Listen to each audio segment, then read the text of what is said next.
It's a summer-like evening here in Kansas City. Another nice crowd expected here at the K as it is time for baseball.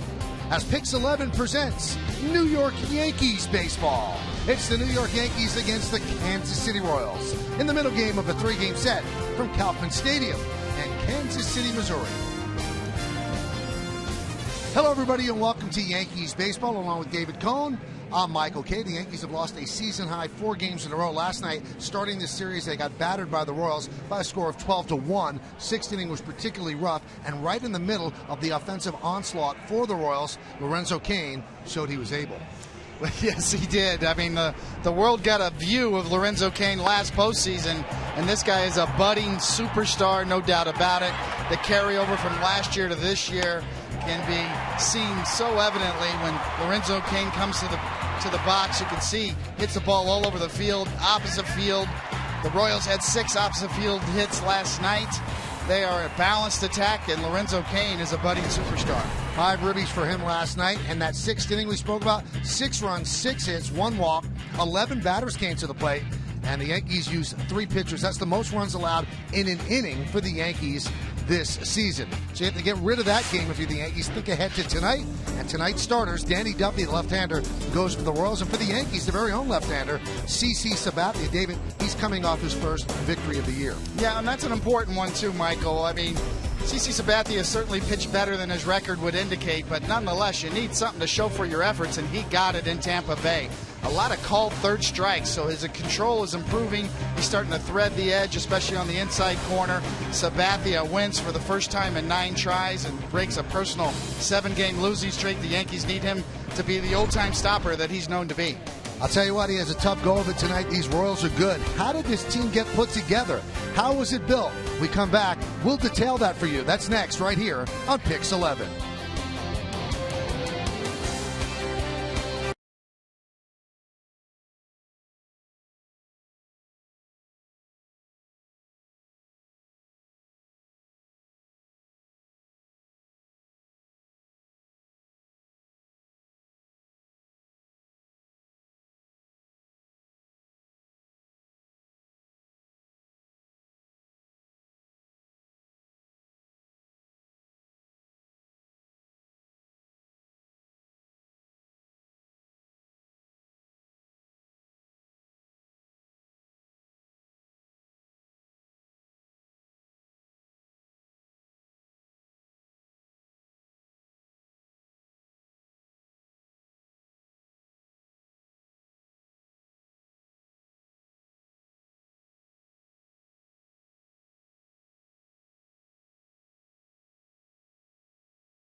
Smart signings. Alex Gordon was a first-rounder, and so was Mike Moustakas.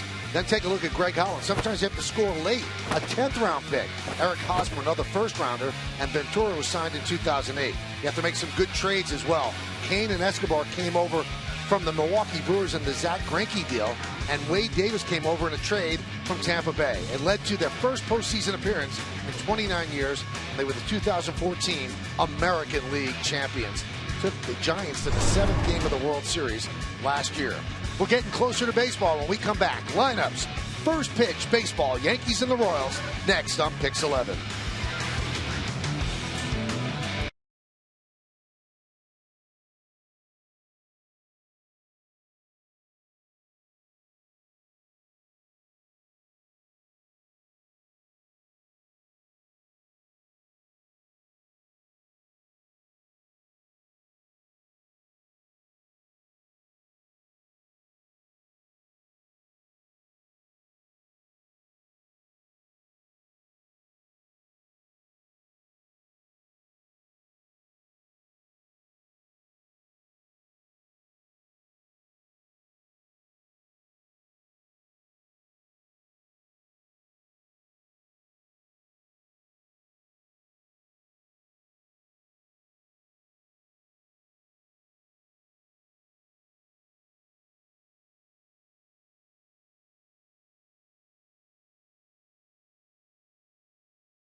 Hyundai and the Hyundai Memorial Day sales event.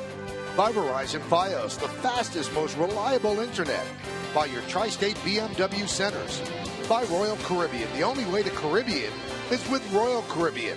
By City Mobile, bank from almost anywhere. And by Honda. Start something special with a great deal on a Honda. Now at your Honda dealer. Well, the Royals have taken the field at Kauffman Stadium for the second game of this three-game set. Crowd continuing to file in. Why don't we take a look at the Yankees starting lineup that Danny Duffy will face, and it's brought to you by Land Rover, above and beyond. The center fielder, Jacoby Ellsbury, will lead off, batting second. In left field, Chris Young. The DH is Alex Rodriguez. He'll bat third. Cleaning up, first baseman Mark Teixeira. Carlos Beltran's in right field. He'll bat fifth. Batting sixth, playing third base, Chase Headley. Jose Pirela, the second baseman. He'll bat seventh. Batting eighth, playing shortstop tonight, Stephen Drew. And the number 9 hitter is the catcher, John Ryan Murphy.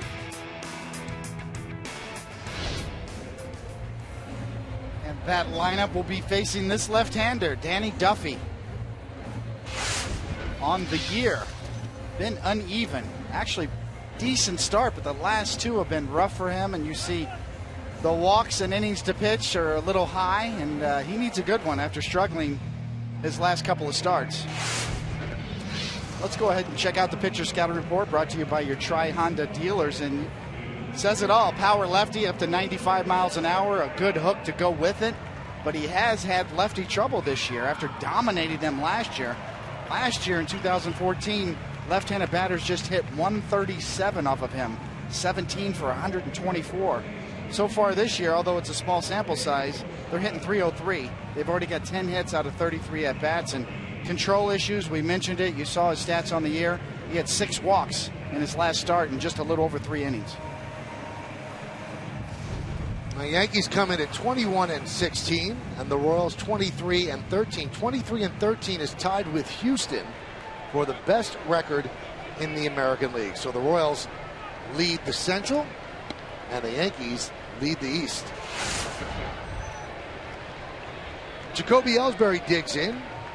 He's ready. Danny Duffy is ready. And let's do it here in KC. The first pitch is a fastball strike, and we're underway. Home plate umpires John Tumpane, Chris Guccione at first, James Hoy at second, and the crew chief, Bill Welke, is the third base ump. The 0-1. There's a strike with a breaking ball.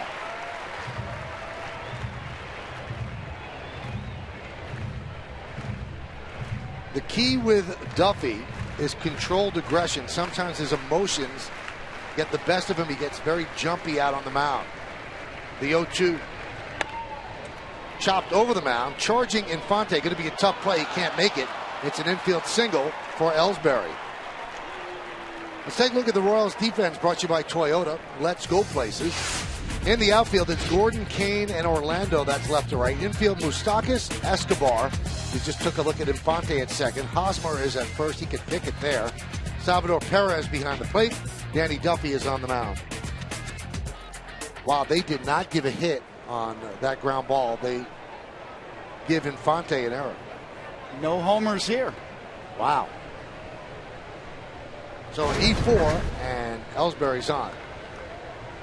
Speed kills, and Infante clearly is impacted by Ellsbury's speed and felt the need to rush and just couldn't do it. Here's Chris Young as they give Gardner the day off against the left-hander.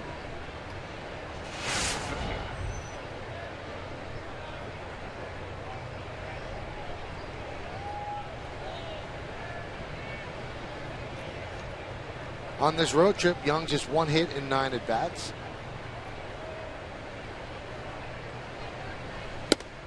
It's been very good for the Yankees, but it's hard to get him in there because Gardner and Ellsbury have been so important to what the Yankees do. Beltran's starting to hit again, and your DH is Alex Rodriguez, so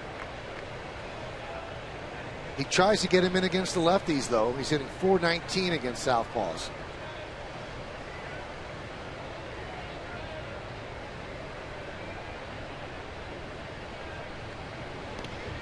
Probably not his best move.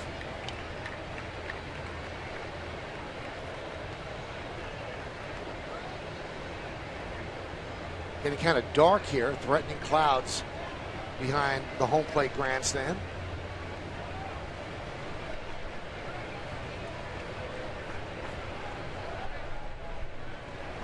Runner goes. There's a strike, no throw, stolen base for Ellsbury.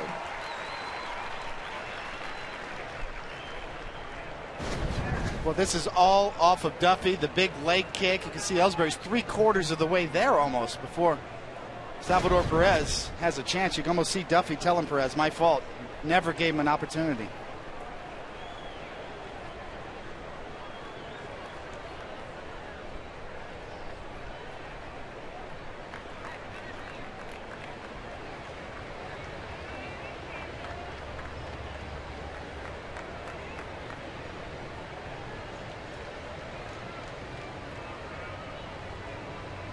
The 2-1. 3-1. Duffy's 26 years old, 3 years removed from Tommy John surgery. He missed most of the 2012-2013 season.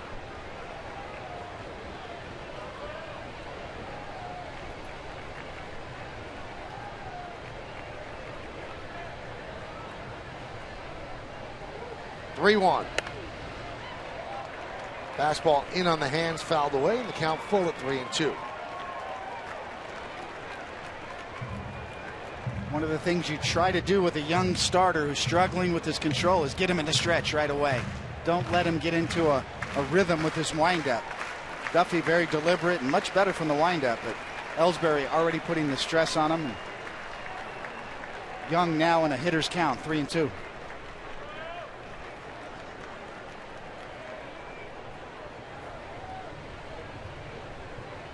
Three-two. Fly ball. Deep left center. Backing up is Kane. He's there to make the play. Tagging is Ellsbury, and he will make it. So Young with a fly ball to center, and the Yankees have a runner on third and one out.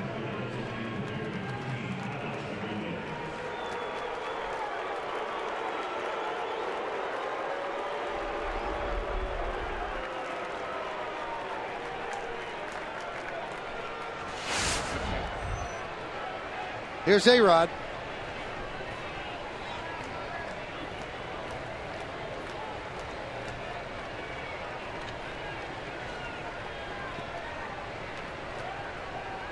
Shortstop and second baseman back. A ground ball would give the Yankees a run.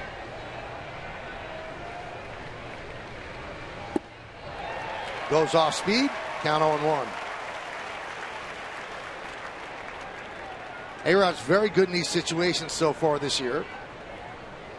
RBIs from third with less than 2 outs. He's successful 7 out of 12 times.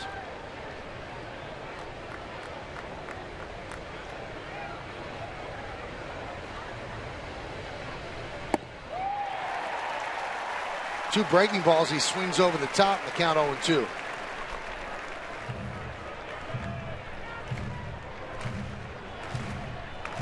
Time you see swings like that from Alex, you know he's guessing. Very smart hitter. Looks for pitches, sits on pitches, tries to anticipate. And guessed wrong the first 2 pitches.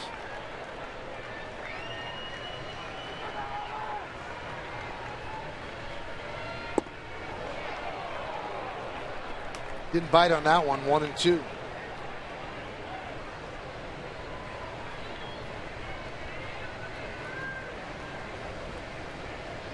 And Mark Teixeira on deck.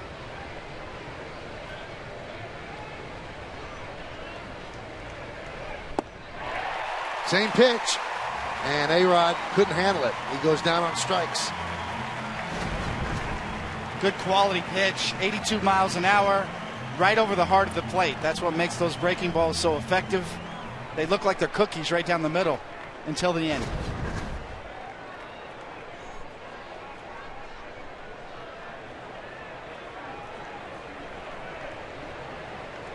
Here's Mark Teixeira batting from the right side against the lefty Duffy. Mark has his average up to 250. With a team leading 11 home runs and 28 runs batted in.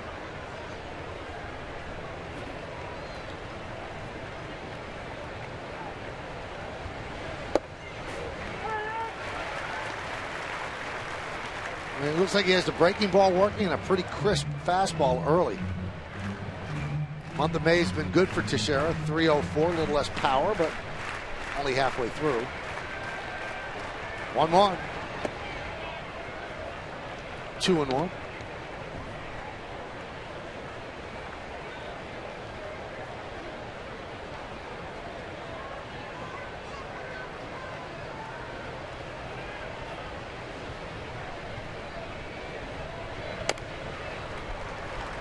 Now the count's 2-2. See the differences, left-handed and right-handed. Obviously much less at-bats right-handed, but a whole different defensive approach as well. As Teixeira less likely to pull right-handed, thus not really facing an extreme shift.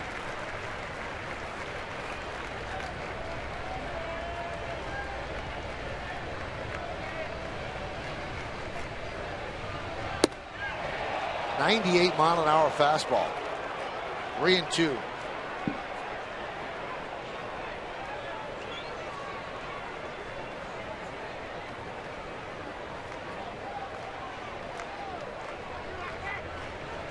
And the payoff. Teixeira works a walk. And that passes the baton to Carlos Beltran.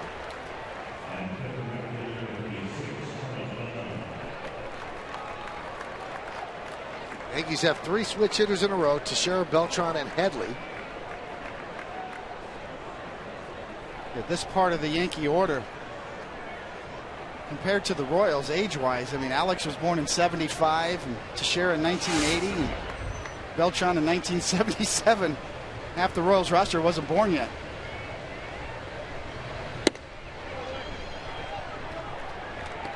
One and 0 to Beltran. Beltran had 1 hit and 4 at bats last night. That was a double inside third. Ellsbury at third. Teixeira at first. Just underway in KC, the 1-0. 2-0. 21 pitches so far for Duffy. This is what really has mystified the Royals staff. With that kind of stuff, power left-handed arm, can't quite harness it yet. Saw pitching coach Dave Island trying to find the answer in the stats.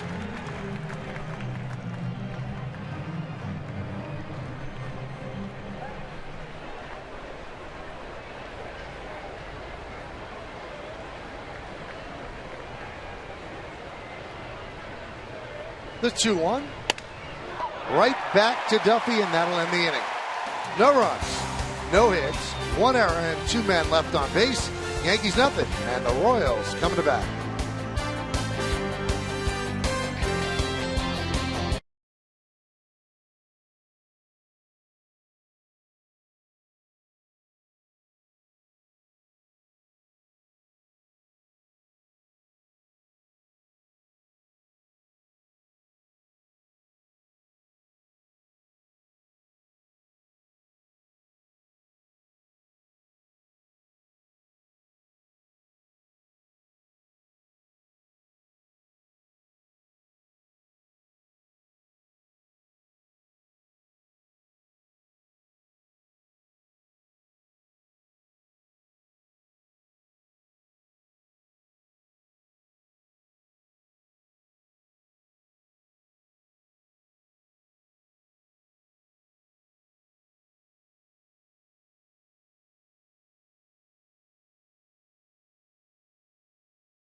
Now CC takes his turn on the mound. We'll take a look at this Royals starting lineup, brought to you by Dunkin' Donuts. America runs on Dunkin'. Alcides Escobar, the shortstop, leads off, batting second.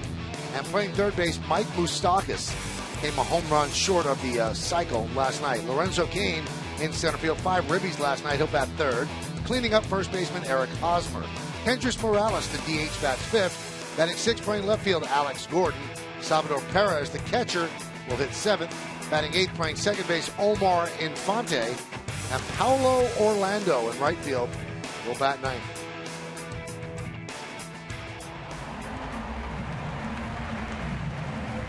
Take a look at Sabathia here. Ready to go on the year. That first win in the most recent start. Just 10 walks, though, against 38 strikeouts in 45 innings.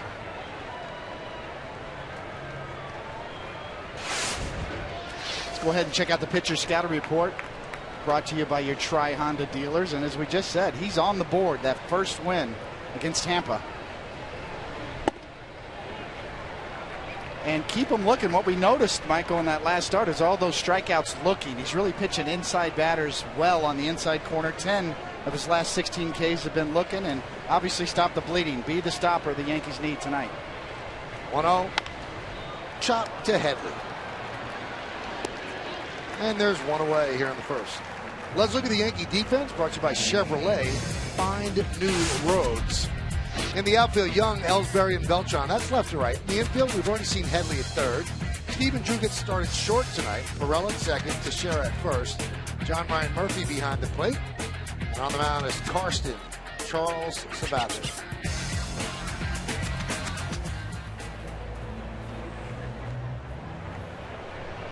Here is Moustakas.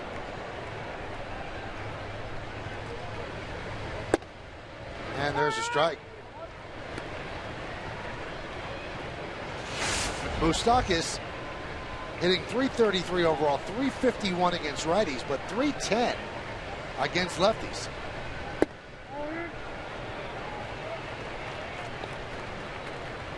And what a night last night for the third baseman. 4 for 5, 2 doubles, a triple, and a single. And 3 runs scored. Slow roller up the first baseline. Teixeira Fields will tag out Moustakas for the second out.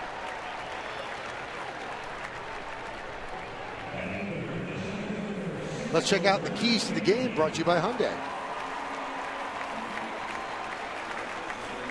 Oh, snap the streak. I mean, that is pretty obvious at this point. A 4-game losing streak. The offense has gone a little cold. Yankees need a big performance from Sabathia. Stack the righties against the power lefty, Danny Duffy, and avoid that big inning that we saw last night. 10 runs scored in 2 innings and 6 runs in the bottom of the 6th. Sort of spoiled an otherwise pretty close game last night. Here's Lorenzo Cain.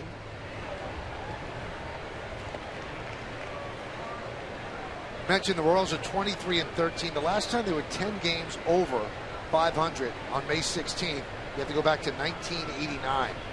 It's been a long drought for the Royals. There's a strike to Cain.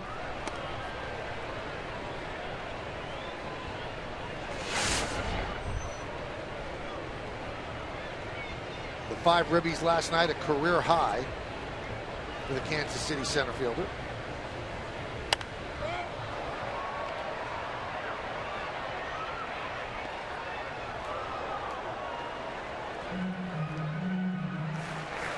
You can already see the strategy from CC Sabathia early on. These Royals like to swing at that first pitch and swing early in the count. Sabathia's had trouble with that first pitch. Batters are batting .529 off of him this year off the first pitch, so throwing off speed early. That one is lined into right field, the base hit. Played on a couple of hops by Beltran. Today's high-speed pitch comes from Time Warner Cable. Enjoy better. That one was 92 miles an hour. Last night, the Royals had 9 two-out hits, and it's something that they do.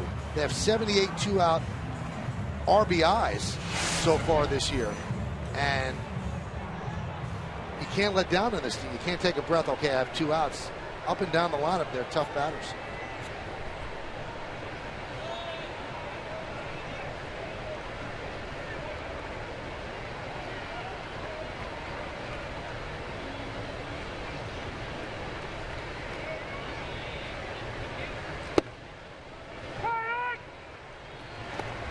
We've seen Sabathia's velocity creep back up his last couple of starts as well.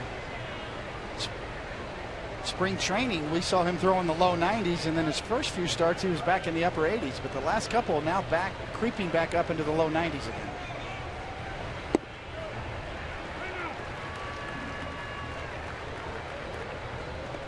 I think one of the keys for Sabathia, and we saw that on that hit with Lorenzo Cain, is pitching the right-handed batters inside. Didn't quite get that one in, and Kane took advantage. But right-handed batters batting .333 off of Sabathia this year, and lefties just .148.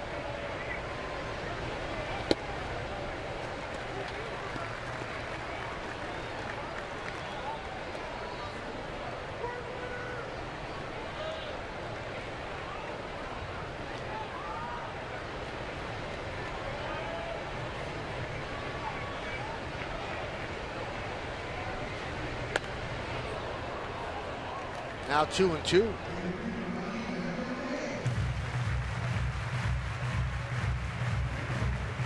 A real emphasis for Sabathia on using his fastball more, pitching inside more.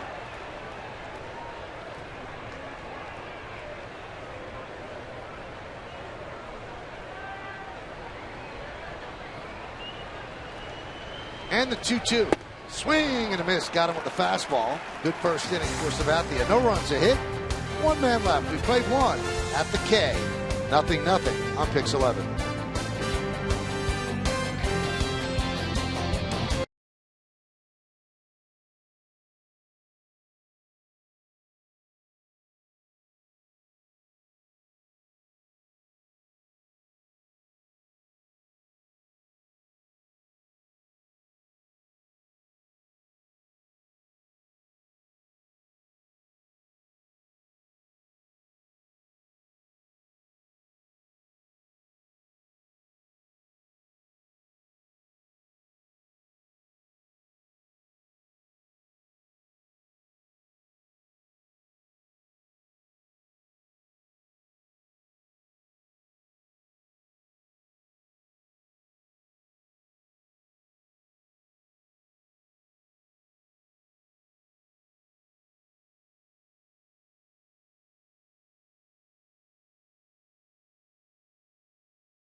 The only way to Caribbean is with Royal Caribbean. One more game in Kansas City. It's a 2:10 start on Yes tomorrow. Then Monday's an off day, and then 2 games in D.C. against the Nationals, both on Yes. Thursday, another off day, and then Texas comes to town for a 3-game set. Sunday, Bernie Williams is honored with a plaque, and they will retire his number 51.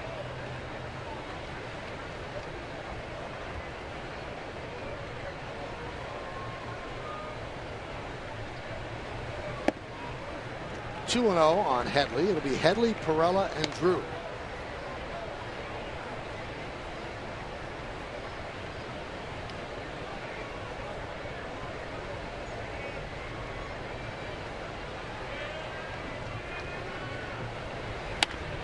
Chop to third, Moustakis.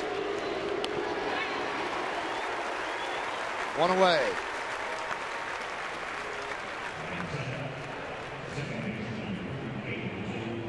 Yankees actually gained ground today with Tampa Bay losing already today. And it was a wipeout in the American League East last night. All 5 teams lost.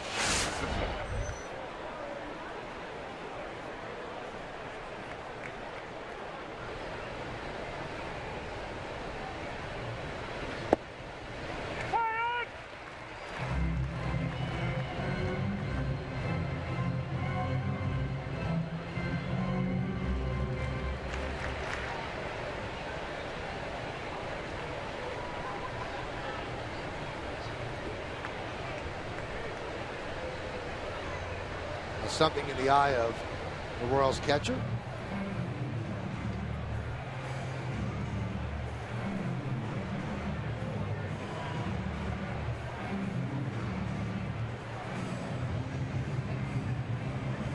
This copyrighted telecast presented by authority of the New York Yankees. It may not be reproduced or retransmitted in any form, and the accounts and descriptions of this game may not be disseminated without the express written consent of the New York Yankees.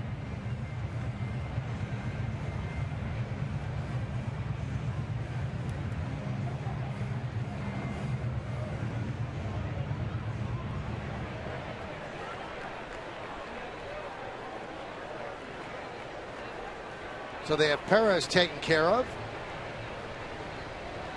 And the 0-1 to Pirela. 0-2.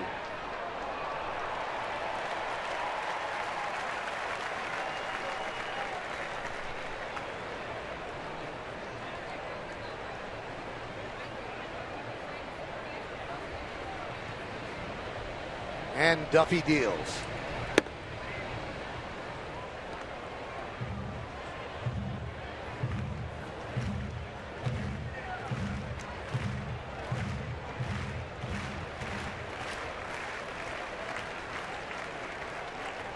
And the pitch. Chop back to Duffy. And he throws it high, brought down by Hosmer, but Pirela beats it out. So that's going to be an E1.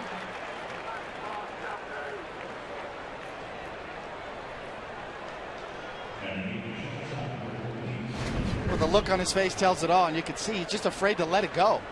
Sometimes pitchers can throw the ball 98 miles to home plate, but they can't throw the ball 40 feet to first, because you have to slow your arm down.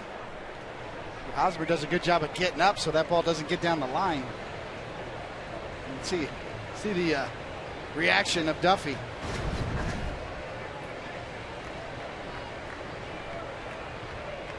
Here's Stephen Drew. 1 for 15 on this road trip.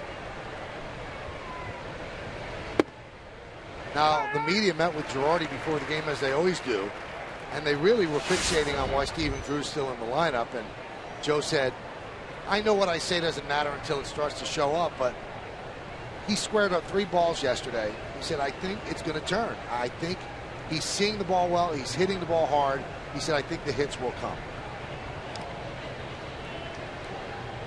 Now, Yankees have been saying this for a while now because Drew has really struggled. His last 600 regular season at-bats, 208. Since the start of last season, 165. And that's 376 at-bats. That's a pretty good sample size. But Joe continues to believe in him. And he also says his defense means something. So Drew plays shortstop today, and Gregorius takes a seat against the lefty.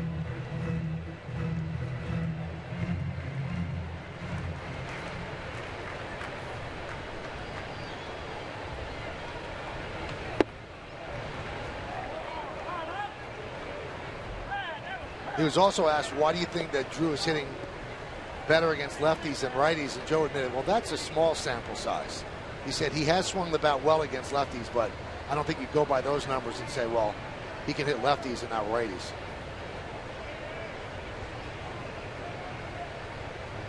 One. Chop foul. Well, it's clear that that's why Jose Pirela was brought up. So this is the lineup against left-handed pitching. Drew's going to slide over to short, Gregorius on the bench, and Pirela gets a chance to show what he can do. I think the concern being, both with Pirela and, for that matter, Refsnyder, the prospect in AAA, is the defensive end. That's where Drew has the advantage so far. But if Pirela continues to hit, he will force his way into the lineup more often. 1-2. Fastball fouled back.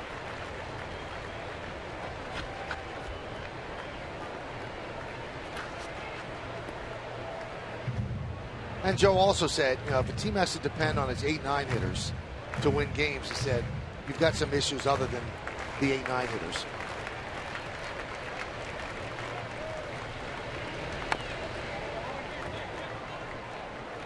Stays alive.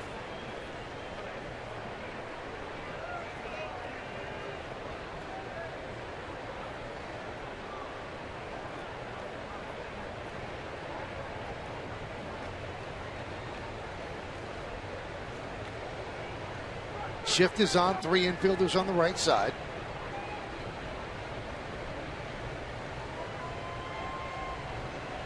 The 1-2.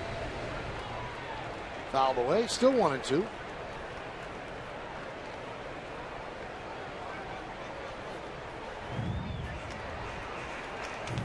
Drew's style of hitting, very much of a pull hitter.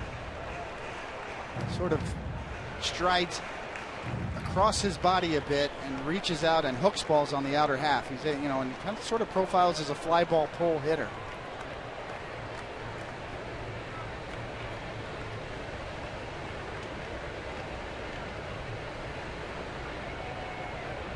Long set by Duffy, the 1-2. He was also asked, Joe, Yankees made a big priority during spring training talking about how they were going to ask their hitters to hit against the shift, go the other way. And he told the writers today, said, listen, you don't tell a veteran either you do that or you get sit or have to sit down. He said, just not what you do. He said, you suggest it and you hope that they can do it. He said, but most ground balls are mistakes. He said, you're trying to pull the ball and you roll over it. He said, if you go the other way, you usually go the other way in the air, not on the ground anyway.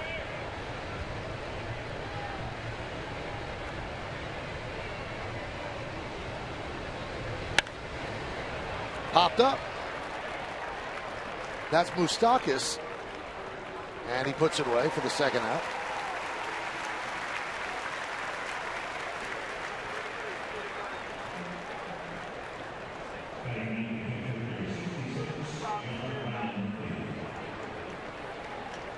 That'll bring up John Ryan Murphy. He's had just 25 at-bats this year. 5 hits and 25 at-bats for a 200 average. And it's rare when you have a real good young prospect who's your backup catcher because he's used to playing all the time. He's going to have to deal with this and stay sharp and stay ready. Obviously the trade of Francisco Cervelli set this in motion. The battle in spring training between Murphy and Romine. Romine cleared waivers, is catching in AAA right now.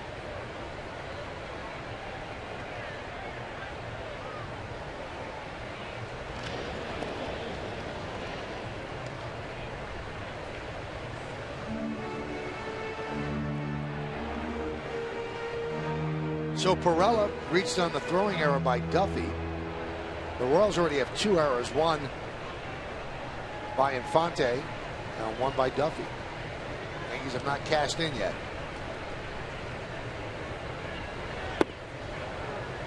Two and 0.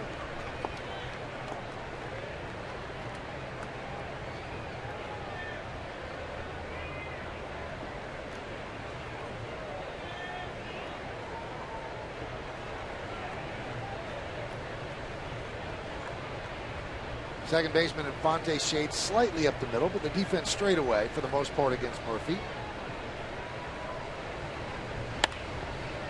And that's popped up. Right side. Hosmer makes the play, and that will do it. No runs, no hits, 1 error, and 1 man left. We go to the bottom of the second. 0-0.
Sales event ends June 1st. Hurry in today. Toyota, let's go places.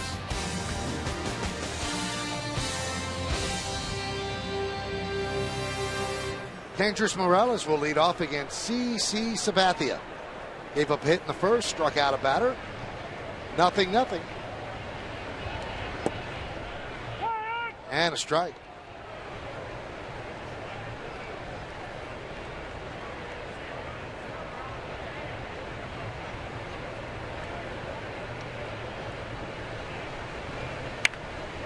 Squibb the other way. Teixeira takes it himself for the first out.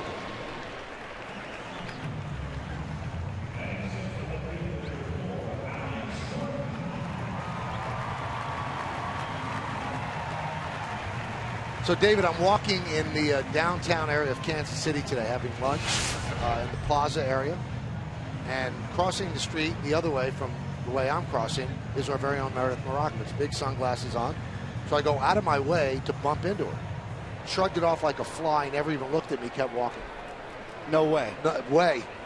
Now, David, I think there's a little bit of an issue here. He went out of his way to bump into me, but couldn't say, hey, Meredith, what's going on? Maybe I would have looked up. Instead, I just thought somebody was being inconsiderate and bumped into me on the street. I think she had earbuds in, so you couldn't say hello. She wouldn't have heard you. Tuned out. Yep. This seems like after the fact backtracking right here. High fly ball, right field. Beltran there. 2 outs. So she took your best shot and kept going. Yeah, like a fly. I thought it was rude. It was not rude at all. First of all, I barely felt it. I mean, you need to try a little harder out there, Michael. You would not have made a very good hockey player. Wow. Okay. Next time I see it on the street. Here's Salvador Perez.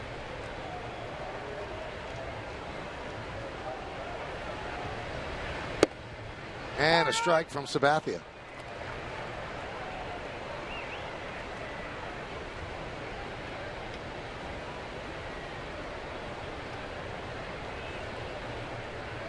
And the 0-1. Lined on one hop, grabbed there by Drew. Over to first, and a 1-2-3 inning for Sabathia against the Royals. Let's go to the third. 0-0 on Pix 11.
Yankees take on the Rangers.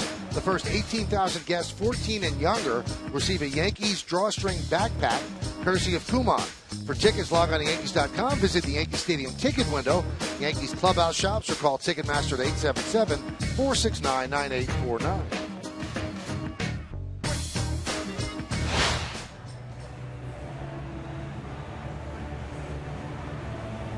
So it'll be the top of the Yankee order against Danny Duffy. Both left-handers have traded zeros over the first 2 innings.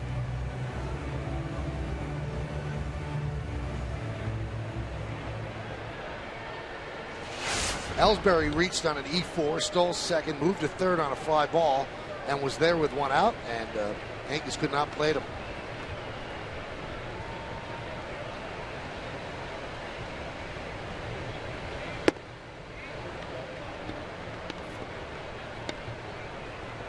He has a wide range on his fastball, David. 93, 98, 94, 95. Rhythm and timing. One of the things I noticed with Duffy, and may lead to some control problems, but he pitches on the extreme first side of the rubber and throws across his body a little bit, which creates some deception, but that crossfire can do exactly what you mentioned, Michael, kind of inhibit velocity and control at times. You can kind of see him when he lands, he'll spin out because he is kind of crossfiring, throwing across his body. Most pitchers who throw across their body a little bit would move to the other side of the rubber to give them a little more room to align directly to home plate. It's a small thing, but sometimes it can make a big difference, especially with guys that struggle with their control or have a wide range in their velocity. As you see right over here on the extreme first base side of the rubber, and then when he lands, it's a little bit across his body. You see him spin out at the end there. Sometimes that inhibits your momentum from carrying right through to the target. See him digging out the hole right there. He's kind of spinning out of that hole as he lands. Every pitcher's got a permanent marker where they land. You try to hit that spot every time. You actually dig out a little bit of a hole to help you stop. And the 3-2. Ellsbury walks, so leads off the third inning with a base on balls. Watch him land. Pitching from that angle, a long stride, and landing close and across his body, and then spinning out. Usually on your heel, too, as he's falling off to the third base side. So a bit of a momentum issue and an alignment issue.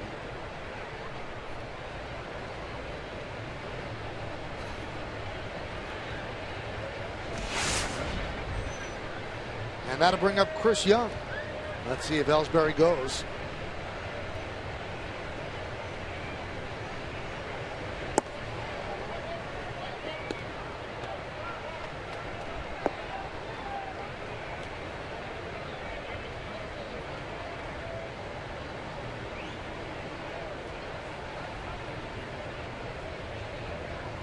Ellsbury, with his stolen base in the first inning, now leads the American League with 14 stolen bases.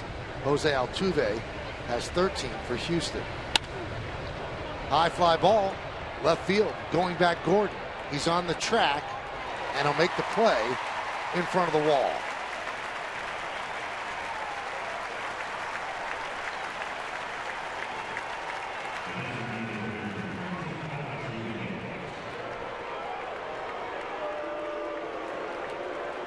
Here's Alex Rodriguez with a runner on third and one out. He struck out on 3 breaking balls, diving down and in from Duffy.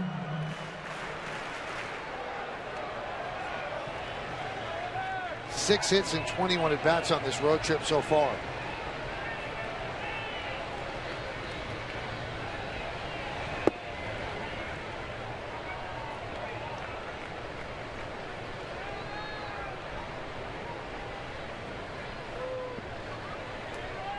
Just 4 first pitch strikes to the first 12 hitters for Duffy.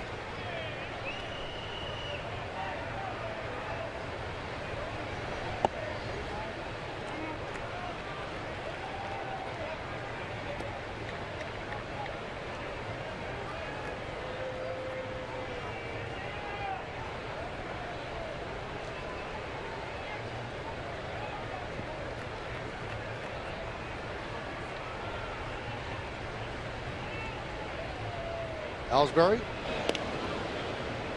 scampers back to first.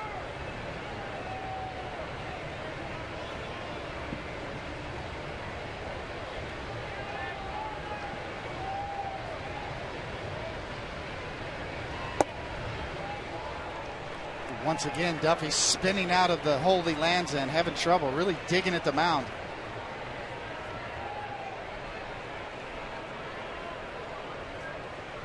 Now that piecework, groundskeeping, that's not going to help him. He needs to pound it down in order to not keep creating that hole. Well, you can't call the ground screw out every time. You need that hole, actually. It's only if it gets too big that you would call the ground screw out.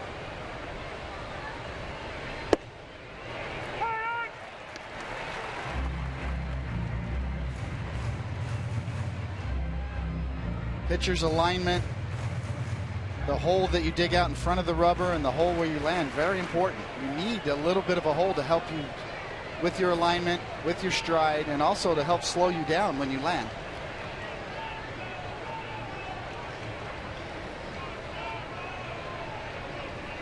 The 3-1. There's a strike, and he's 3-2.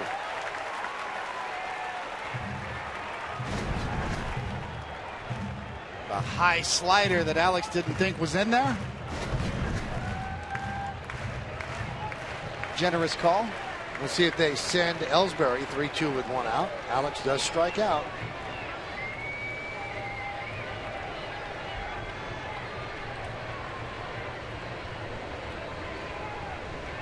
Not going. There's ball 4. So 2 walks by Duffy, sandwiched around a fly ball to deep left, and the Yankees have runners on first and second. 1 out for Teixeira.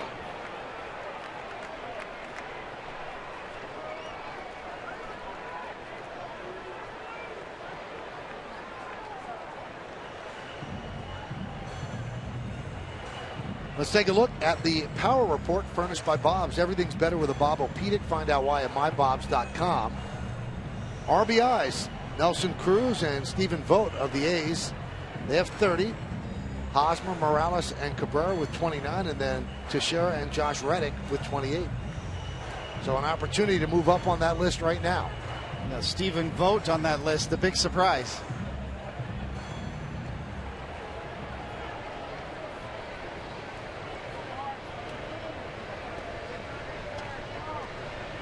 And it has not been a good start for the A's at 13-24. It was one of the bright spots. 1-0.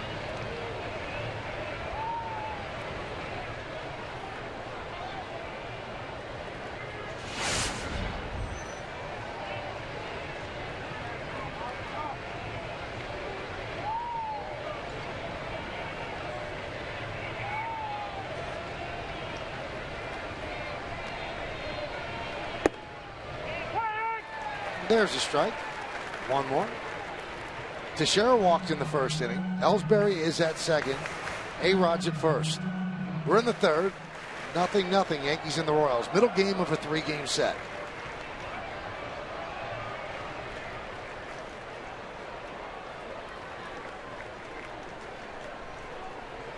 Exactly what you want if you're the Yankees. Ellsbury trying to create a distraction for Duffy at this point, having trouble throwing strikes.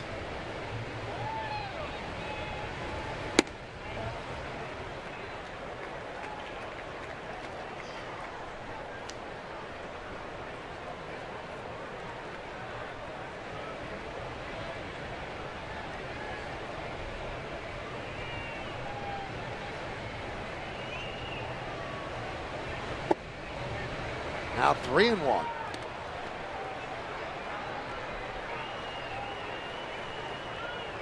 Body language tells it all. Both when you're a hitter and a pitcher.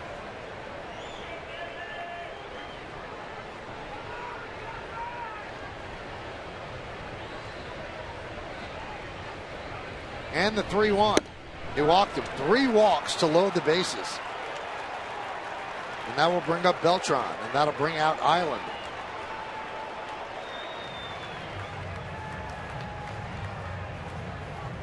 MLB.TV Premium, the #1 live streaming sports service, is celebrating 13 years.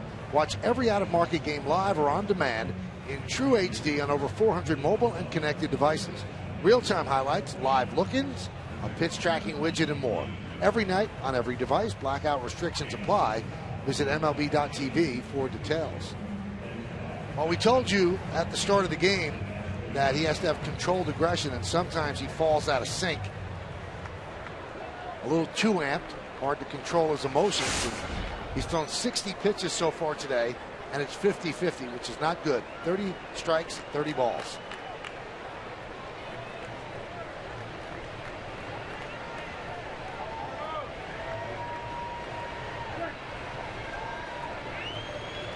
Bases loaded Yankees. Beltran lined out to Duffy in the first inning. Now when he lines into center field, Kane will make the play. Tagging is Ellsbury. He will score easily. It's a sac line drive for Beltran, and the Yankees lead 1-0.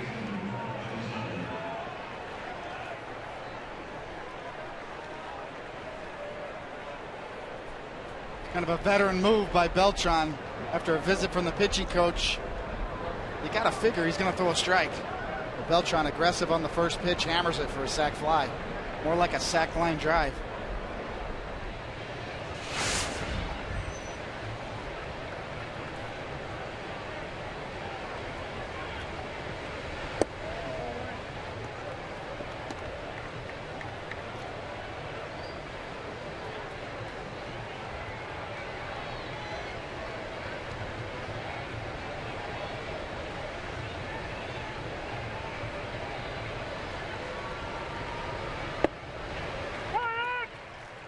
So it's 1-1 to Headley.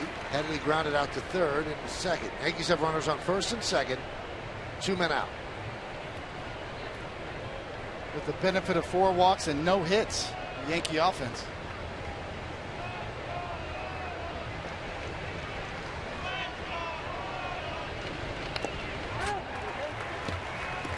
One and two.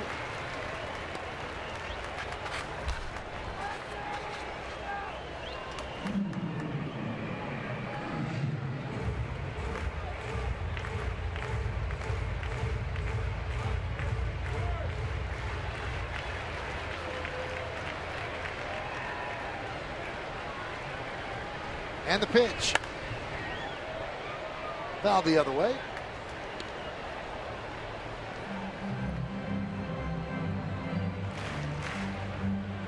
These are the type of games that obviously are frustrating for pitching coaches and pitchers, but also the infielders standing out there waiting for action to happen. You have such a good defense, too, behind you. It's almost double trouble when you walk 4 guys early in the game. This is going to be the 25th pitch of the inning.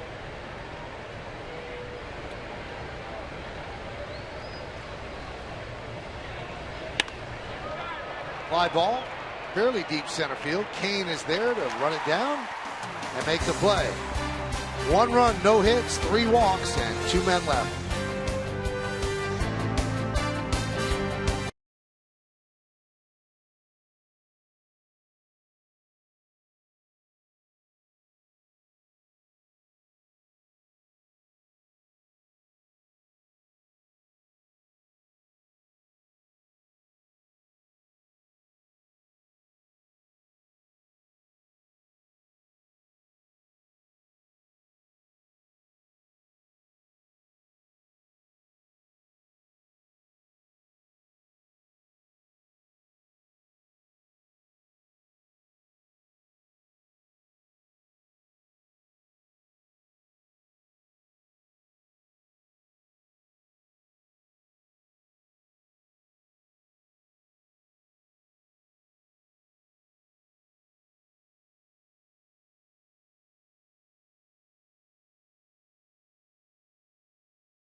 Stadium, brought to you by Mazda, KBB.com's lowest cost to own brand over 5 years. The Royals Hall of Fame was established in 1986. However, this building wasn't opened until 2009, giving fans a 360 experience. It features exhibits from both the past and the present, and you can also see jerseys from the final home games of the 3 retired numbers, George Brett, Dick Howser, and Frank White. If you look at the wall over here, it features headlines of Kansas City baseball over the years. There's a lot to see here. It certainly takes some time to get through it, but Michael, if you've never been out here, it's certainly worth the trip. Well, good stuff, Meredith. It looks like something that would be nice to see, and it is out there in left field. And they also have the 3 retired numbers there, 20, 10, and 5. Yankees have a 1-0 lead. Omar Infante will lead off against Sabathia. And there's a strike.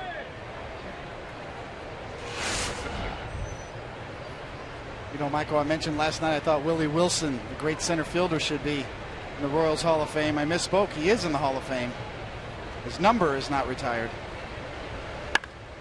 Line sharply, a base hit to left center field. Ellsbury bobbles, but gets the ball in quickly. Infante with a leadoff single.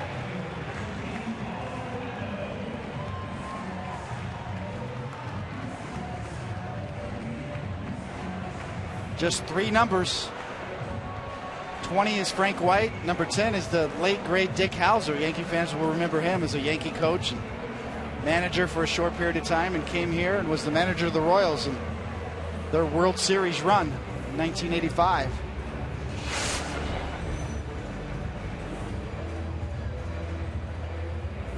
Here's Paulo Orlando. Filling in for the injured Alex Rios, a 29-year-old rookie from Brazil. Pushes a bunt. First base side, grabbed in foul territory by Teixeira.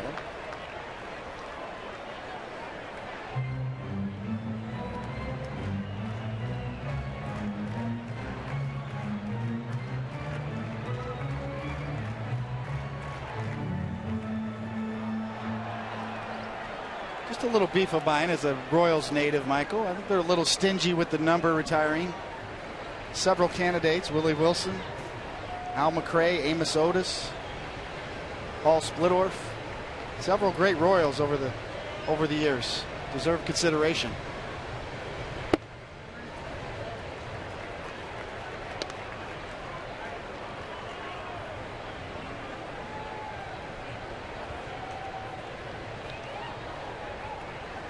Bo Jackson obviously didn't have a long enough stretch here, but boy, was he exciting when he was here. Lightning in a bottle.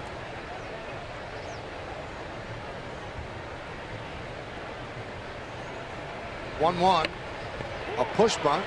Sabathia fields, and Pirela did not get there in time. So Sabathia had to hold on to the ball. That is not CC's fault at all. We'll see how they scored, but first and second, nobody out. Well, the Royals still do like to sacrifice bunt, and Ed Yost is known for that, and you can see he had to wait a bit, because that's one of the toughest plays for a second baseman to get over there. And you can see Sabathia just got caught off guard as he whips around. You almost have to play quarterback and lead Pirela at this point, as he wheels and looks to deal and just hesitates, and that's all it took. Now, in fairness to Pirela, David, and you saw this as well, they're playing the right-hander up the middle. He's got to sprint about 75 feet to cover first base. And that's the one thing I've seen with shifts. Coverage on bunts just aren't really worked out that well. No doubt about it.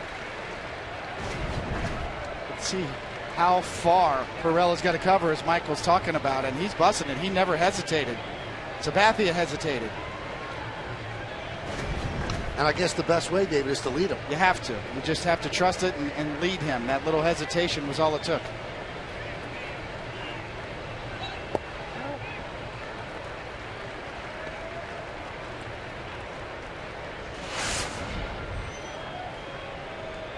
To the count 1-0 now on Escobar, who looks down at the third base coach, Jercel. See if a bunt is on again.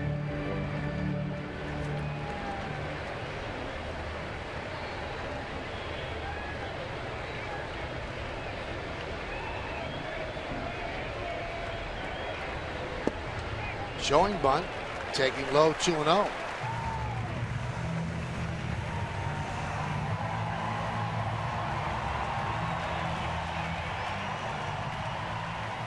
Even with all the offense the Royals have shown this year, they still do love to sacrifice bunts, especially first and second here with nobody out. Although with the 2-0 count, it'll be interesting to see what Ned Yost does, as Escobar has been hot. Bunted foul.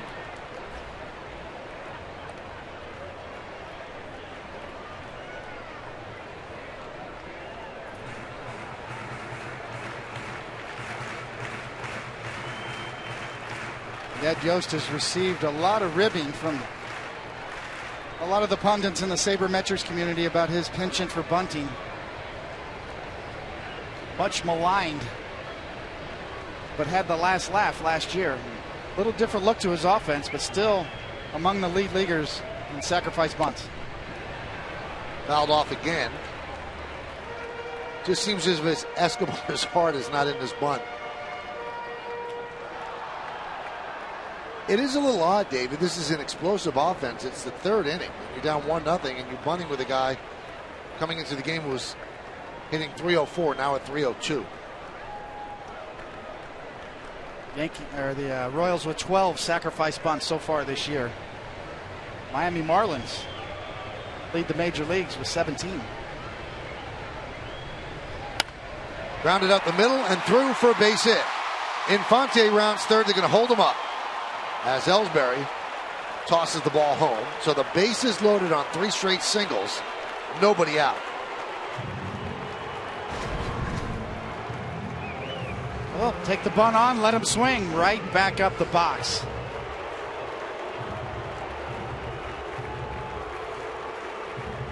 And with nobody out, the Royals are content to hang with the bases loaded.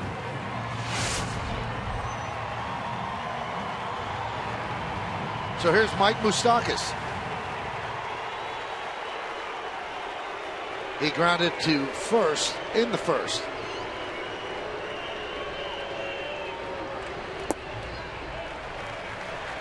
One and 0.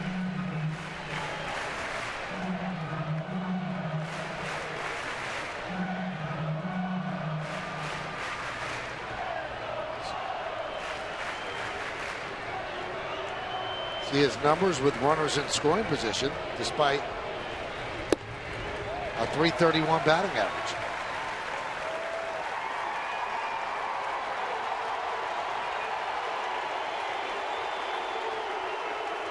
So CC has to stop the bleeding right here. You can't let this turn into a big inning. Bases loaded, nobody out. A 2-0 count on Moustakas. On deck is Lorenzo Cain. High fly ball, right field. Beltran makes the catch. Tagging is Infante. He will score. Moving to third is Orlando. A sac fly for Moustakas, and the game is tied at 1.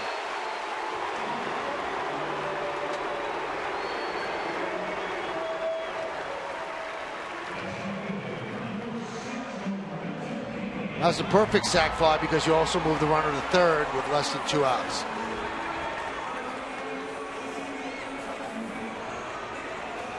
Sabathia still with a chance to get a ground ball double play and get out of this.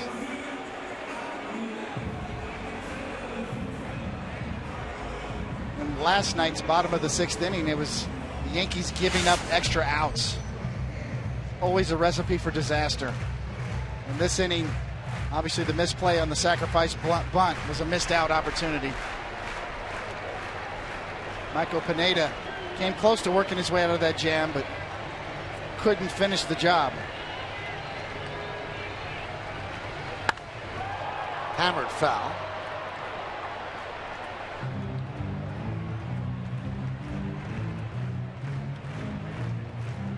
Well, he gets RBIs when there's a runner at third and less than 2 outs every time. 7 for 7.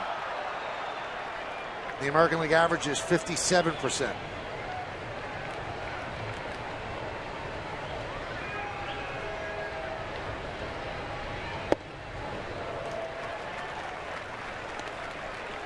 The only question with Cain's game Is he really a legitimate 3-hitter? Because he doesn't have that much power. He might get 15 home runs this year. Is he better in the 6th spot? But so far so good as they're 23-13 and they have moved him into the number 3 hole.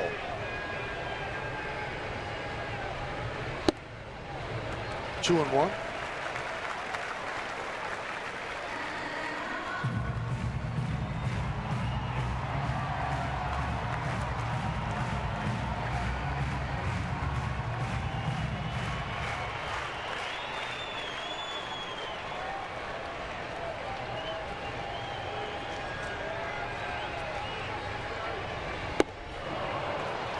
Two and two. Sabathia's got a good sequence going now. Fastball's in, sliders away. Now goes to the changeup to get back even here. Still 2 pitches to work with, though. As you know how I feel about even counts, Michael. 2-2 is an even count, but still advantage pitcher with 2 pitches to work with before a walk. Strike 3. Came down looking. Got him with a high fastball, 2 away. He thought it was too high. Well, Duffy's got the benefit of a couple of high calls too as well. As you see, it's right at the belt. Maybe a tad above the belt. But a good sequence nonetheless. As Sabathia working in and out the whole at-bat to Kane. Freezes him right there. And gets a little help. Now here's Hosmer, who struck out in the 1st inning against CC. Orlando at 3rd, Escobar at 1st. 1-1 game, bottom of the 3rd. 1-0.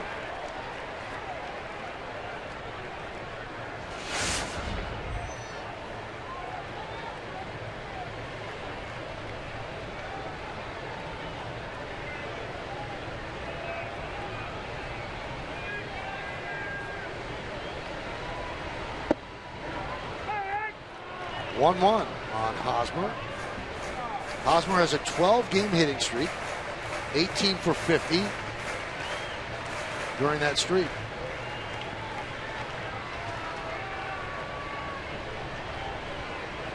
This will be the 21st pitch of the inning for CC. He threw only 6 in the 2nd inning. Got a fastball by Hosmer, and the count 1-2. Another good pitch from Sabathia. Really establishing inside with his fastballs to this Royals lineup. You see Hosmer tied up and in. Excellent location. Late.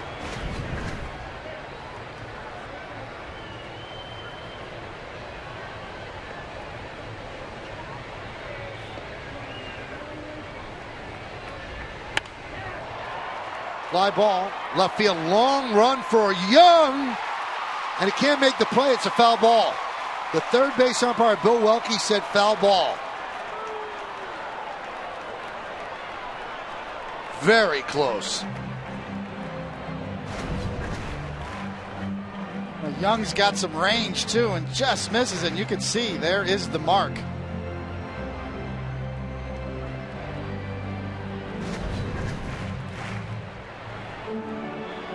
Now, did not hit the white line. It hit the dirt, and the dirt kicked up onto the white line. And the Royals have looked at that replay, and they will not challenge.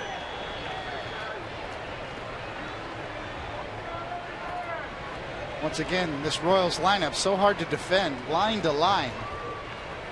You can see the defensive alignment on Hosmer straight up. 1-2. Runner goes, stolen base for Escobar.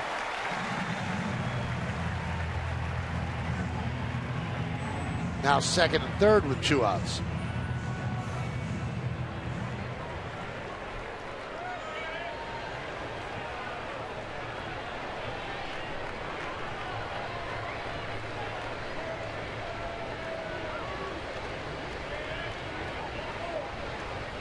And the pitch. Skied the other way. Does it stay fair? No, foul ball. Flirting with an extra base hit twice.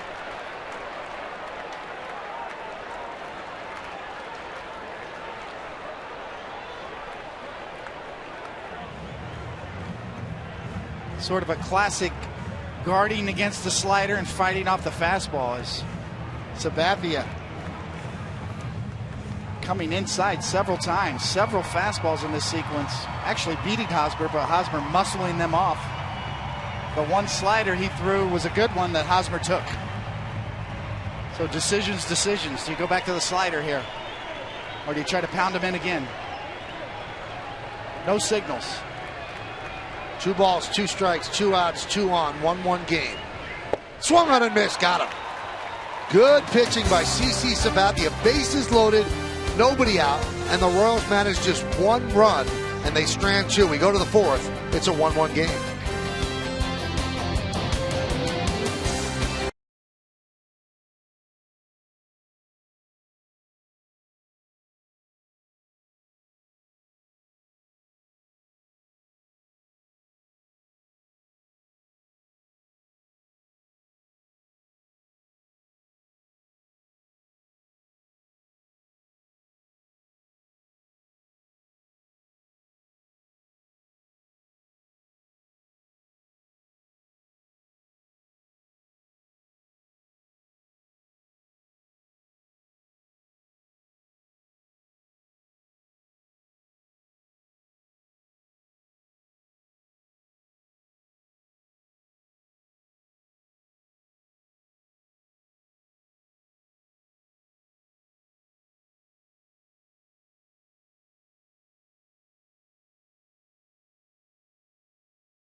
On more screens. Time Warner Cable, enjoy better.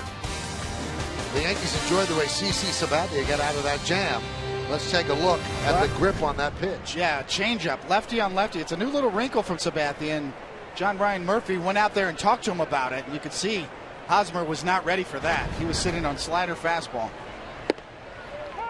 With the continued evolution of CC Sabathia, doing the things he needs to do to change his patterns, give different looks.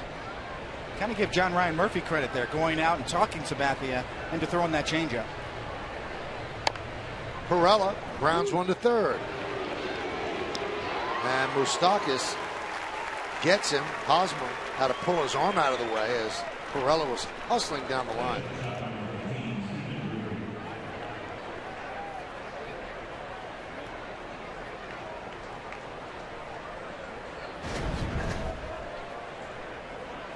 Hosmer definitely on the bag and just getting out of the way.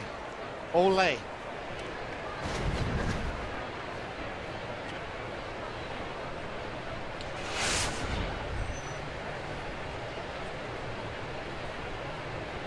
Here's Stephen Drew.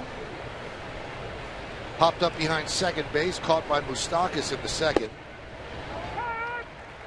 And this time they don't shift against him. They usually have 3 infielders on the right side, but they have pretty much straight up, or as much of a straight up defense as Drew has seen all year.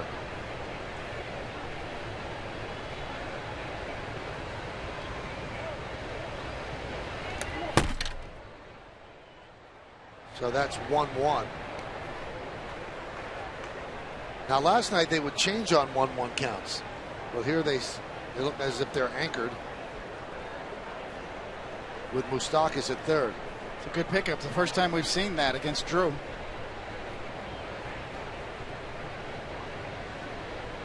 One.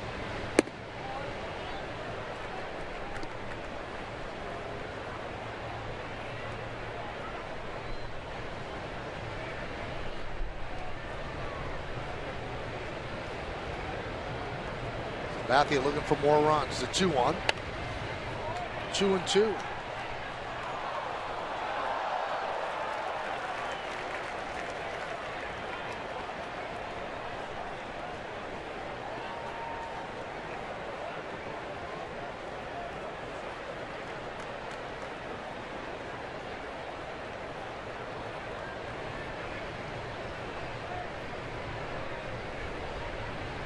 And now they do shift.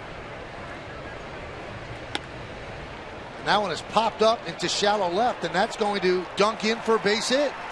So Drew goes against the shift and picks up a single. If they had kept Moustakas where he was, there's a chance that play could be made. It would be very difficult, but there was nobody in the vicinity. Yeah, this is sort of fight it off. See the pitch inside, ties up Drew. Just muscles it. Couldn't have thrown it out there any better. Gordon kind of whiffs on it. Drew, maybe if he picked up on it, could have got to second, but it would have been tough. So Drew just pulls up, takes the single.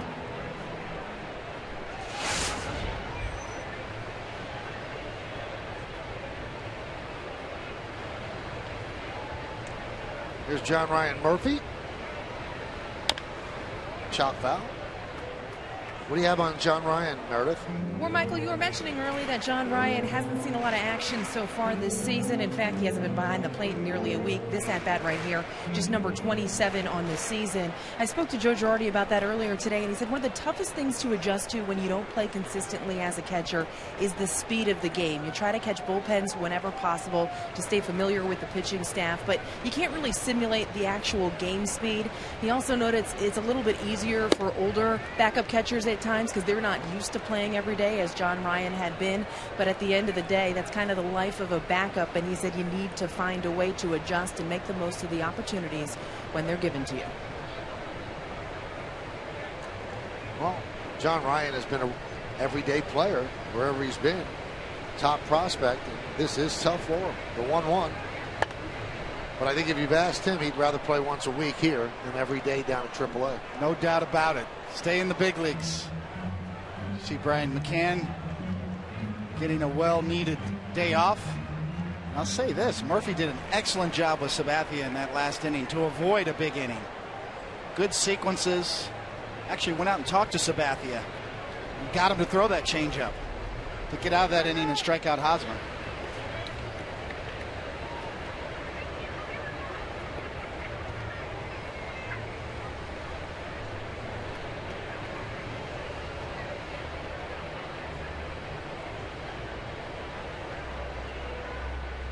One, 2, 2-2.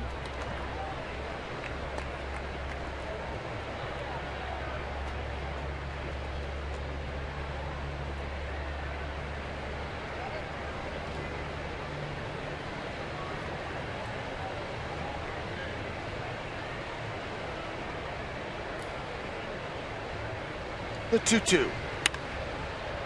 High fly ball, center field. Lorenzo Cain makes the catch. Tagging is Drew to draw the throw. 2-away. Well, tomorrow afternoon on Yes, it's the series finale here at Kauffman Stadium as the Yankees and the Royals wrap up this early season showdown. Complete coverage starts at 1 with outing batting practice today. The Tri-State 4 pregame only on Yes. And also want to remind everybody that following this game, Yes also has extra innings post-game coverage after the final out. Here's Jacoby Ellsbury, reached on an E4 and walked, has a stolen base and a run scored.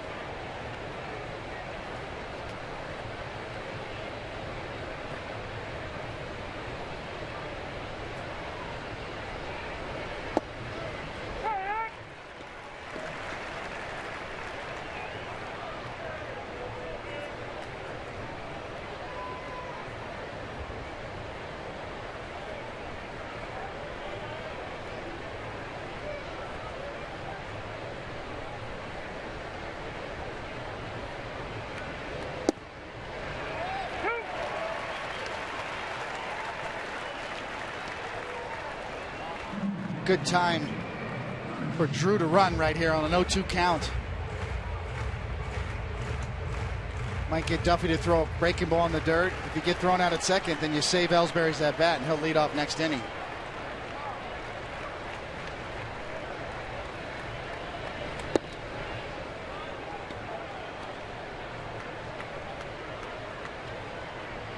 Yankees have just one hit, the Drew blooper. But they've worked 4 walks, reached on 2 errors as well.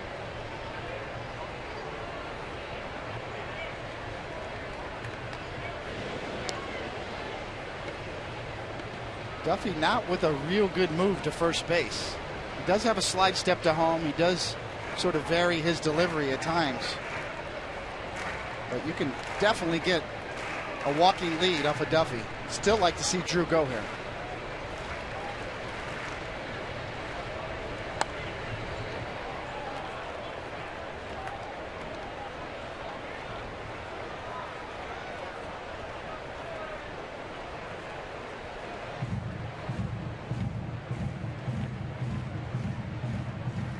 Doesn't Duffy look like he should be on the side of a cough drop box? A lot of work on that beard, that's for sure.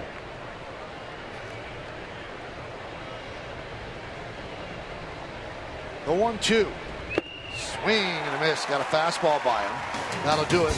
In the 4th, no runs a hit. No errors and 1 man left. We go to the bottom of the 4th inning. It's 1-1.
Hit his 400th career home run today at St. Louis. That breaks his tie in the all-time home run list with Al Kaline, who finished at 399. Justin Morneau was placed on the 7-day DL because of a concussion, and Chris Tillman of the O's scratched from tomorrow's start because of back stiffness. Bottom of the 4th inning, Kendrys Morales against CC Sabathia, and the big lefty deals a strike.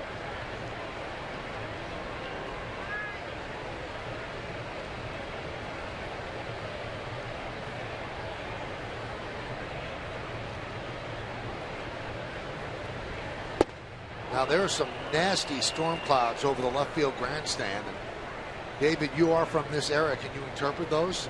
Well, there's definitely been reports of a tornado watch in the Jackson County area, so it certainly bears watching. But yes, that is Dorothy of Oz kind of stuff right there. Strike 3. Morales down looking. 3 straight strikeouts for Sabathia.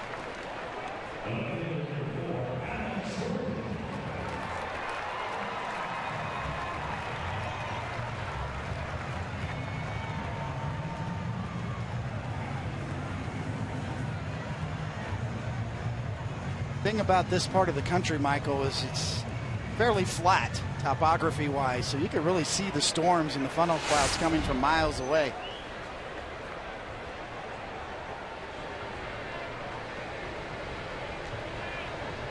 Here's Alex Gordon. Right up the middle. And a broken bat to boot. Drew makes the play for the second out.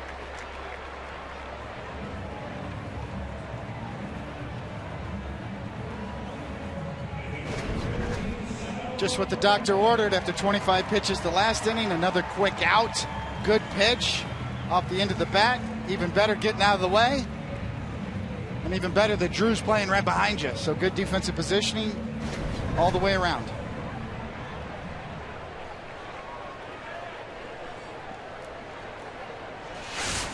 Here's Perez, the catcher, grounded to short in the second. Strike. Royals are 12-5 at home, so they protect their turf.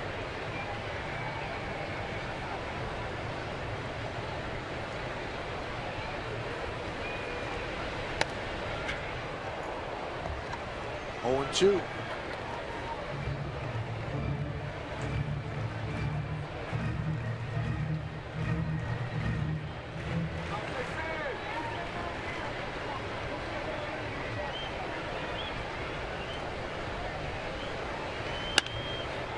Grounded, fair, inside third, and into left field.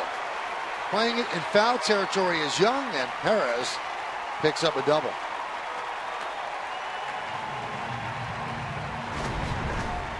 Oh, 2 pitch trying to come up and in. Perez is hard to beat with fastballs. Looked like Sabathia got it pretty close to where he wanted to, maybe a little more in, but that's the type of hitter Salvador Perez is. Always ready for a fastball.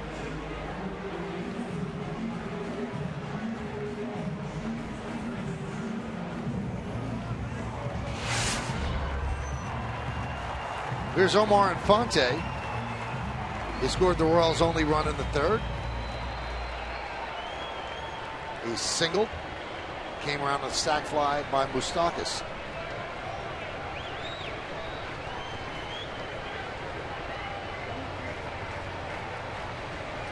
One game, bottom of the fourth.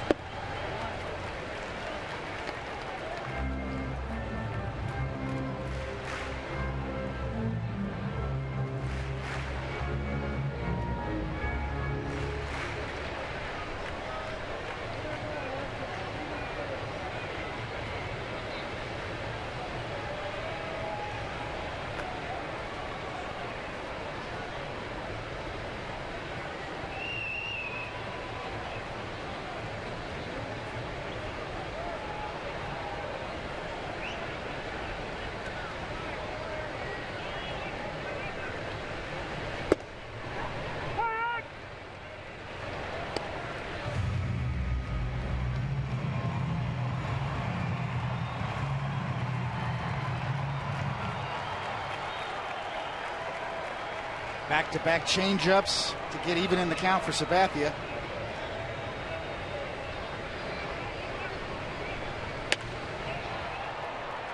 High pop-up, shallow left center. Ellsbury's there to make the play, and that'll do it in the fourth. No runs a hit. One man left. Let's go to the fifth. 1-1 game.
Milwaukee. Corey and the gang from 5 to 9 on the Pix 11 Morning News, where every story hits home.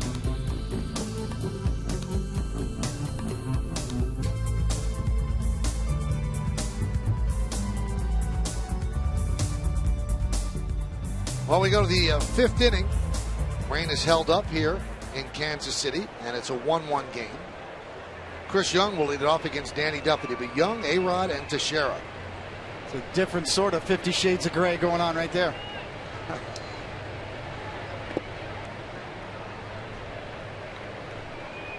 Glad we wore our ties.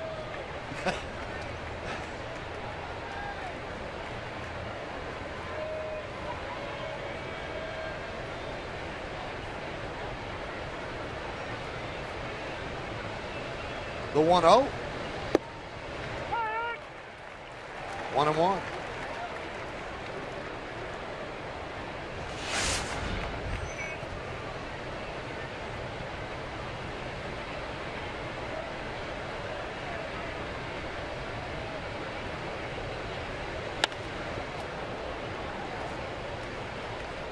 David, when I was on my way to Kansas City on Thursday, I had a spirited Twitter debate with some people when I said that you can be outpitched.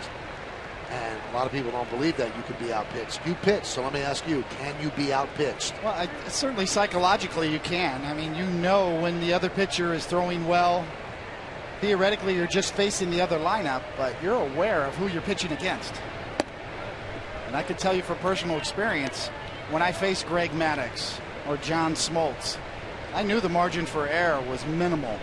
And that certainly affected not only my mindset emotionally, it affected the decision making on what pitches to throw. Knowing that giving up 1 or 2 runs could be the difference in the game. Young down looking. So if you lost the game 1-0 to Greg Maddux and you both pitched complete games, would you feel that you got outpitched? Yes, I would, especially if it was 0-0 and I made a mistake late to give up the lead. Or I think really early in the games it can affect you. You might pitch the first inning as if it were the 9th inning. If you got into trouble, you would really shoot for the corners. You would be very careful, especially in postseason play. Well, we have a pitcher's duel here. Danny Duffy against CC Sabathia. 1-1 in the 5th. Here's A-Rod. Count 0-1. If you fell behind a certain hitter, say like an Alex Rodriguez, and you had a base open, you'd be more likely to walk him in a game that you're pitching against an elite pitcher.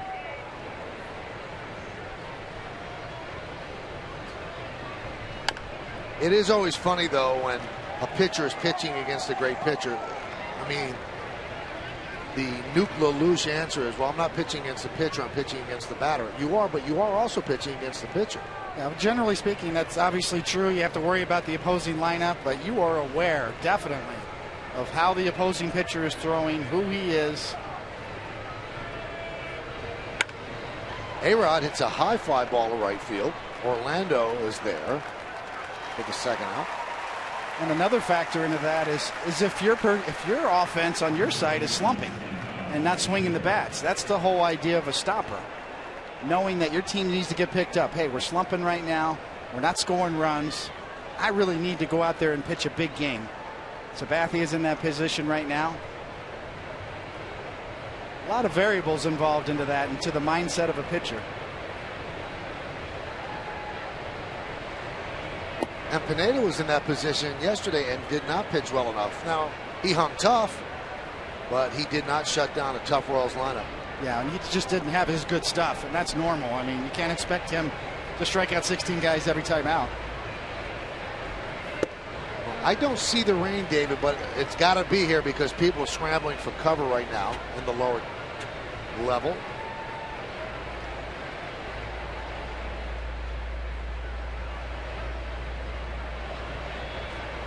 The 2-0. 2-1 to Teixeira.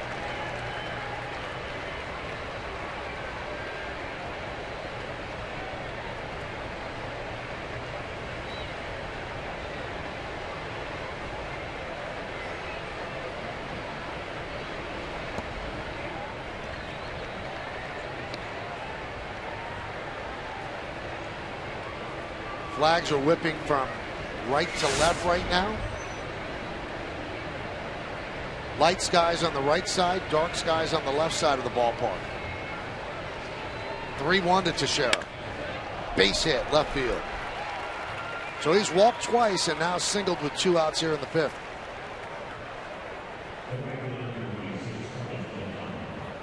And there's a tale of 2 skies right there. But it seems like the left field side is moving over the ballpark, not the other way around. Now coming in from the west. Western Kansas across the border into Missouri, heading east towards St. Louis. Here's Carlos Beltran. And there's a base hit to left field. So 2 straight 2-out singles.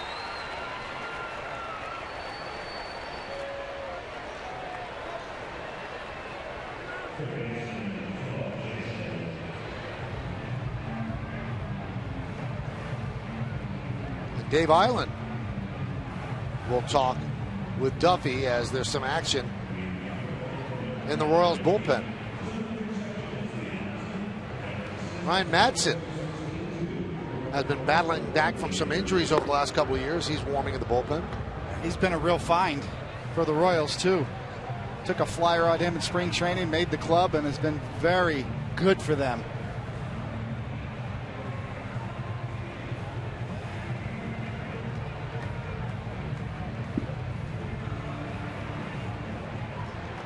And the Royals called up a veteran today that has not been in the major leagues for a couple of years. Joe Blanton is now in the bullpen. And they sent down a young man who pitched yesterday, Aaron Brooks, to make room. Here's Chase Headley.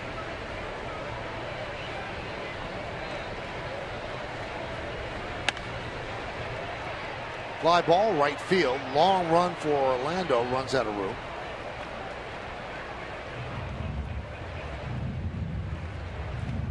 Well, the 2 times that Island has come out to the mound, the Yankees have jumped on the first pitch. 98 pitches right now for Duffy as 2 outs into the 5th with runners on first and second.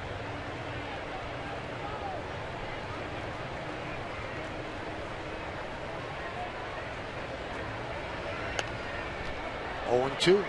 Kind of one of the issues, as we mentioned last night with the Royals, is their starting rotation a little bit still in flux. Definitely miss James Shields.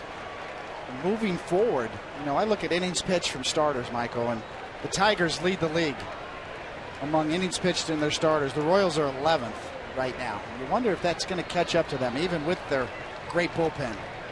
The Yankees are 3rd right now from their starters in innings pitched.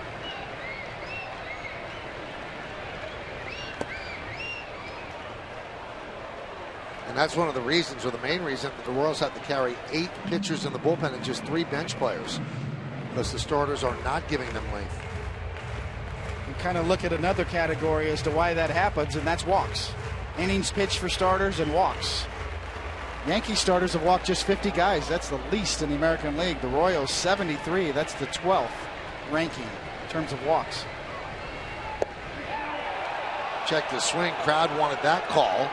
And the count 2-2. Sweeping slider.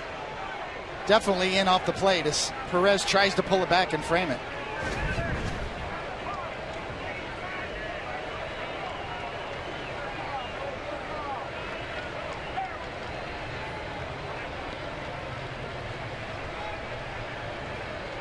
The 2-2. Count full. That gives the Yankees a break. The runners will go on 3-2 and 2 outs.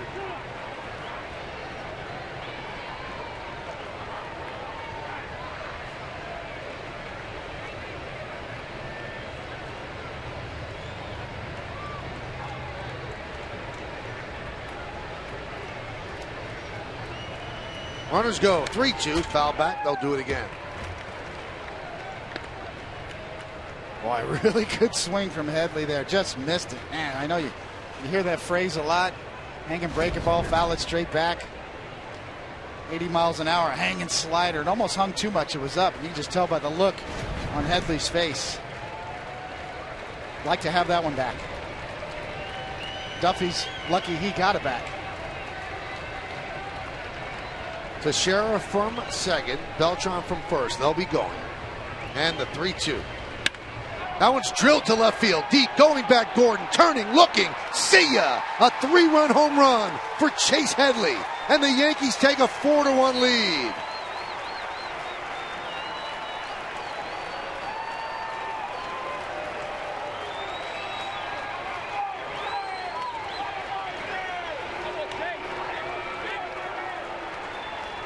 Well, he did get another one back. This one's a hanging changeup right there, up and out over the plate. You can see how far Headley was able to get his bat head in front of the plate.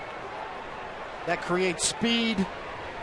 Square contact creates a grand slam, or rather a 3-run home run. Perella fouls one off. Got a little ahead of myself. Not exactly a salami, but big fly. Now CeCe wants to get 3 quick outs, and then it becomes an official game. The 0-1, 1-1.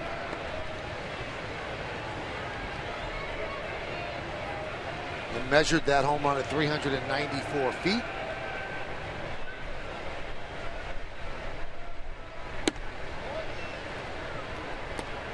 Two and one.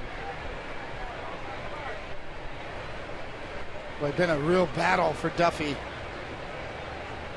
Struggled through to that point. Boy, the wind was out of the sails. You could just tell by the body language. I've been there before, Michael. I know that feeling. It's crushing. It's like a body blow to your gut when you give up a home run like that, battling 1-1 game. Your concentration shot right now.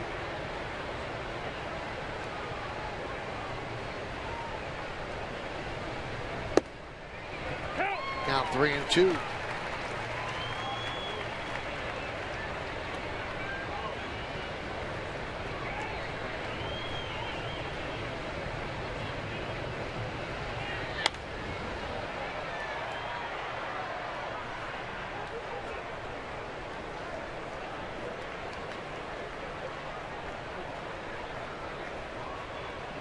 I would imagine either way, this is Duffy's last hitter, maybe last pitch.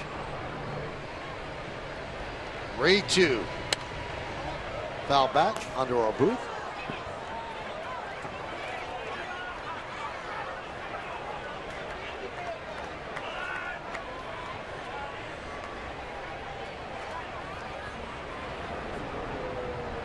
Home run number 5 for Headley. Now has 17 ribbies.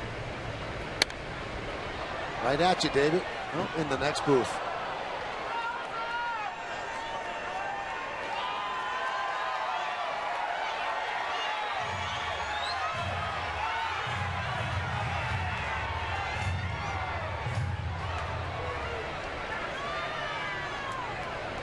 Three-two.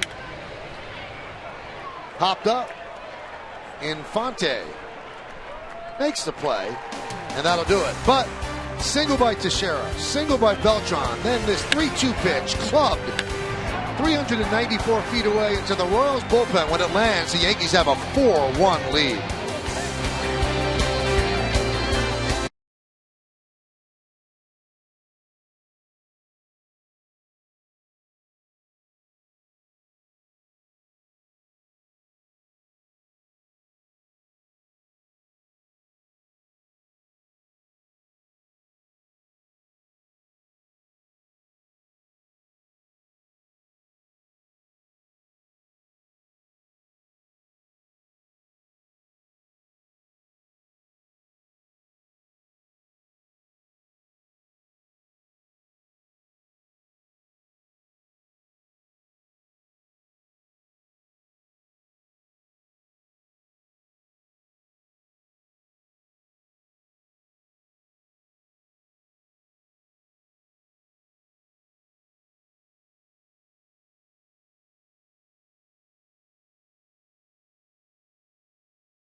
Marlins' own Duncan.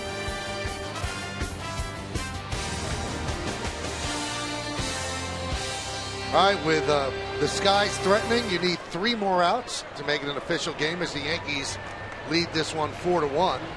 Paolo Orlando will lead off against CC Sabathia. That one is looped into center field. Late jump by Ellsbury, plays it on a hop, and a single for the number 9 hitter. He's 2 for 2. We'll get a look at Duffy walking off after that inning and kind of moaning and groaning about the pitch to Utley that was inside. I had it inside, so did the radar tracking technology at MLB.com. But when you're all over the map, it's hard to get those calls. You know, I mean, Headley on a 2-2 slider that was inside. Duffy really wanted it, really giving the home plate umpire grief. But when you're all over the map with that kind of control, it's hard to have any grievance at all. Here's Alcides Escobar. 1 for 2. Shows bunt, takes a strike. Duffy used 8 pitches to get the first 2 outs of the inning, and 22 pitches after that. So 30 in all when the Yankees put up a 3 spot. On the bottom of the 5th, runner on first base. 4-1, Yanks lead.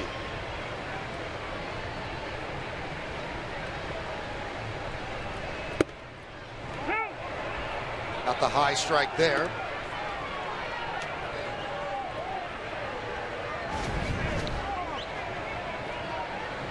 Royals bench is really giving it now.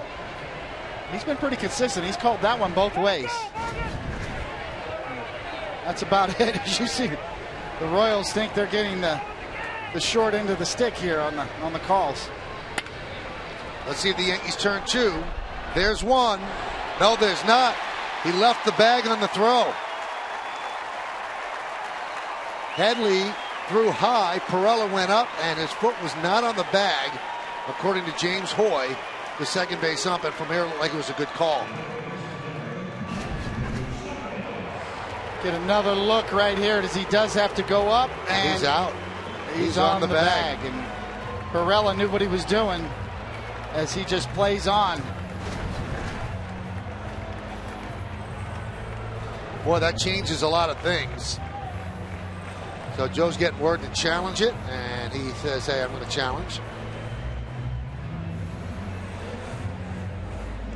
Take another look at another angle.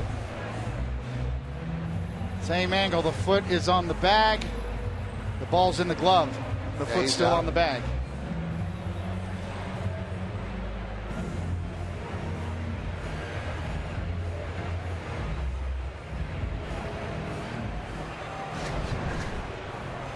So we certainly anticipate this will be easily reversed. Well, the naked eye was wrong in this case. From up here, it looked like he did leave the bag, but the replay, and that's why replay is in effect, so you can overturn calls like that, and that will save Headley in error, and also lessen the pressure on CC. First and second, nobody out if the call stands, and the call on the field is safe.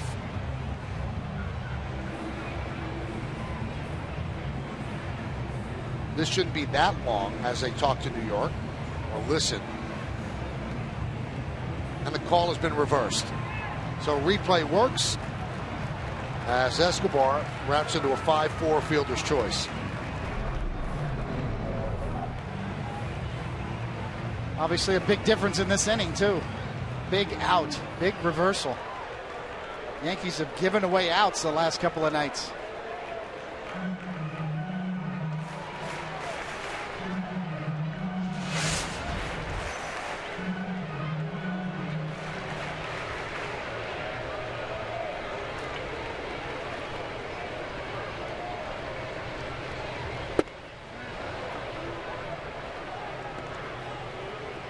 And Moustakas takes the ball 1-0. He's grounded to first, had a sac fly to right.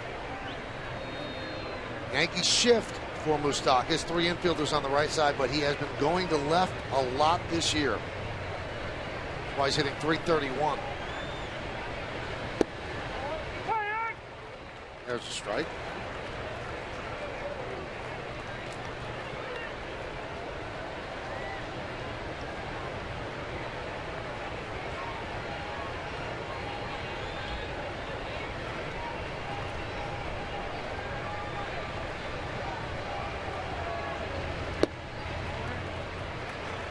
2-1 on Moustakas. On deck is Lorenzo Cain. Yankees lead 4-1. We're in the bottom of the 5th inning. Does a pitcher sometimes get out of sync because they're trying to rush through the bottom of the 5th? You can fall into that a bit. You know, playing to the weather and realizing this is such an important inning. Sabathia's been around the block, so he should be able to handle this. Very strange pattern now in the sky. There seems to be a strip of light sky directly overhead, but now it's dark on the right, dark on the left, and it's starting to rain really hard here in Kansas City.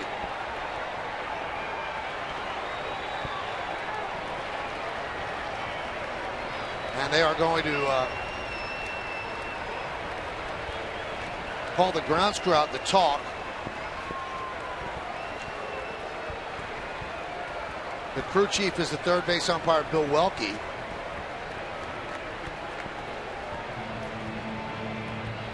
And it looks like they're going to continue to play.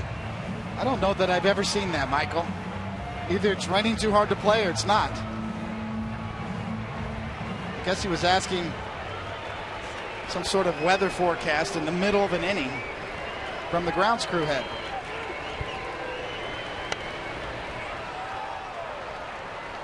Which to me is a little curious. I mean, the umpires should deal with what's going on the field. If there's a break in play, then you can get the weather report and try to determine whether you're back on the field or not.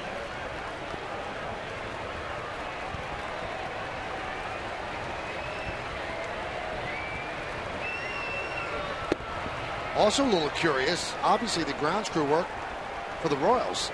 They're trailing 4-1.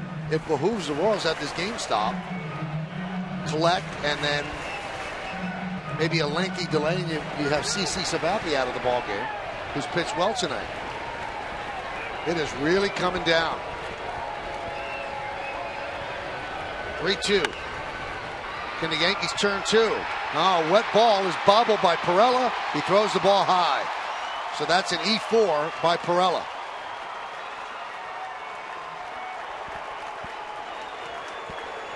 I think the weather had something to do with that, David. Well, no doubt about it. This ball's got a little moisture on it at this point, and Pirela looked like he got ahead of himself a little bit there, trying to turn the double play before securing. As you see, he's almost turning his body right now, but he doesn't have a hold of the ball as of yet.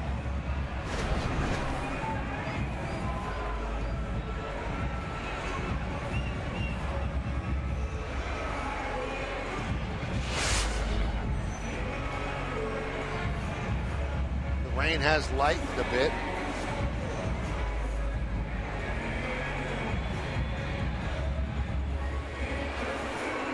So now first and second with one man out. And here is Lorenzo Cain.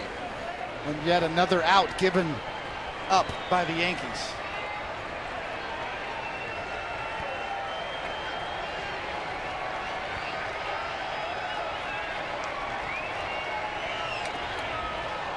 Lorenzo Cain swings so hard he goes down on one knee, channeling Reggie Jackson. And then I think his backswing also hit Murphy. Oh yeah.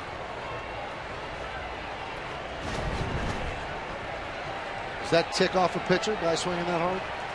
Well, different game nowadays. Guys swing hard nowadays, so you certainly you don't want to see Murphy take one, you know, like that.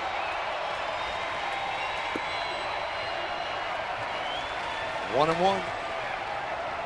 I think the way you counter that nowadays is pitch in, you know, try to tie him up. If you've got a big long swing, you're susceptible to get jammed.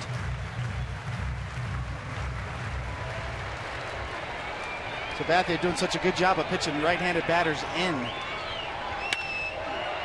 High fly ball. Ellsbury makes the play, tagging Escobar, but he just draws the throw.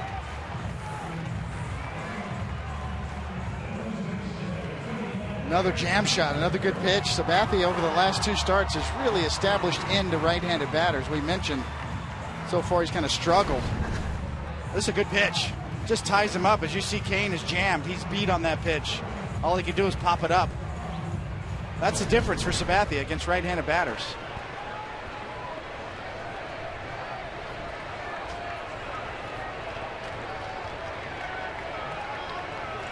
Here's Hosmer, another big spot. He came up in the third, second and third, 2 outs, and struck out on a changeup.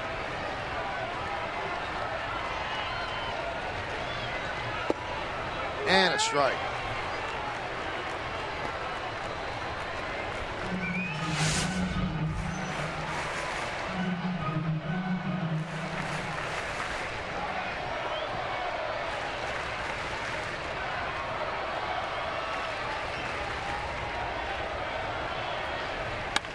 Line drive right at Pirela, and that'll do it.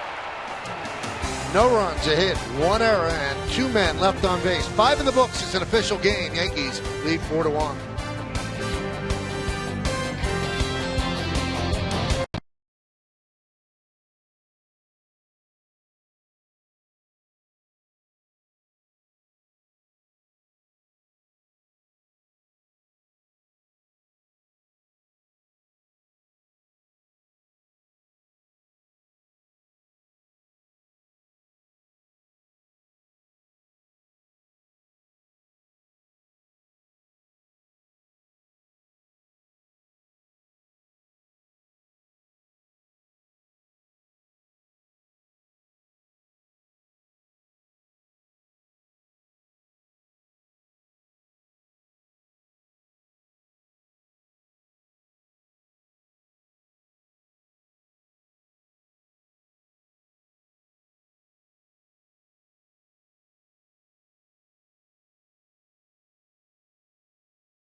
Bullpen brought to you by Verizon, America's largest and most reliable 4G LTE network.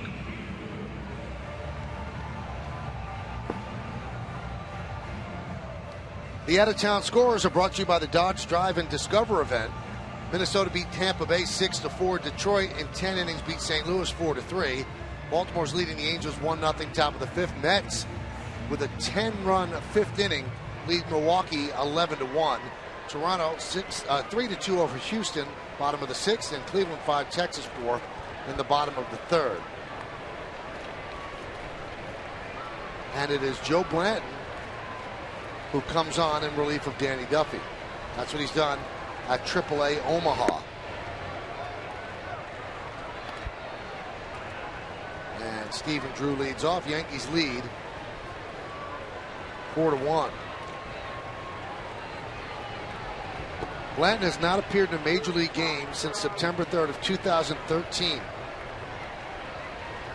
He's 34 years old. Signed a minor league free agent contract with the Royals on February 13th. And as we mentioned, the Royals optioned right-hander Aaron Brooks, who pitched the 1-2-3 ninth inning yesterday, to Omaha to make room for Blanton. He's lost a ton of weight. Almost didn't recognize him when he walked in.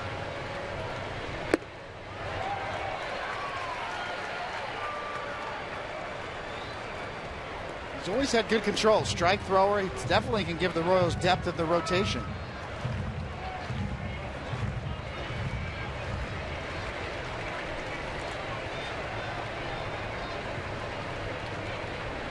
Two. 3-2 on Drew. Drew, Murphy, and Ellsbury, 8-9-1 for the Yankees. There's John Ryan Murphy.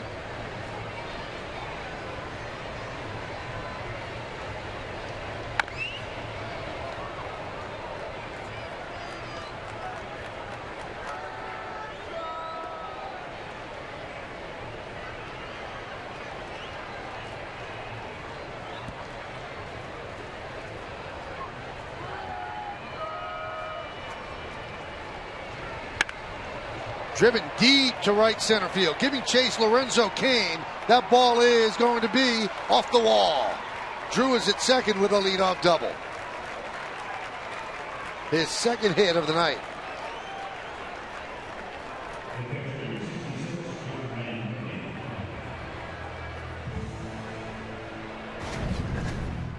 Three-two, right there, fastball. Drew mashes it into the gap. That's a long way to hit for a home run there, as you see, right at the base of the wall. An easy stand-up double.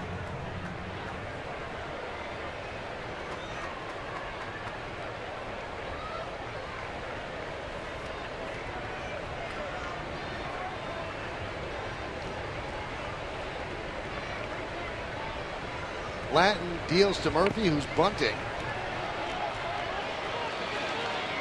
And they get Murphy at first, so the sacrifice successful. 1-3 as Drew moves to third.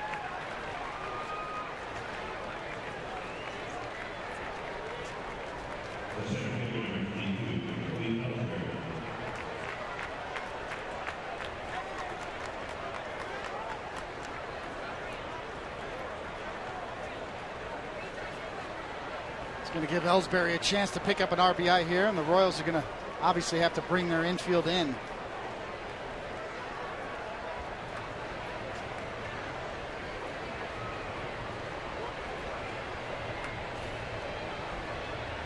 Ellsbury is 0 for 2 with a walk, stolen base, and a run scored. Infield is in, and that one is chopped to second. Infante checks the runner, makes the out at first.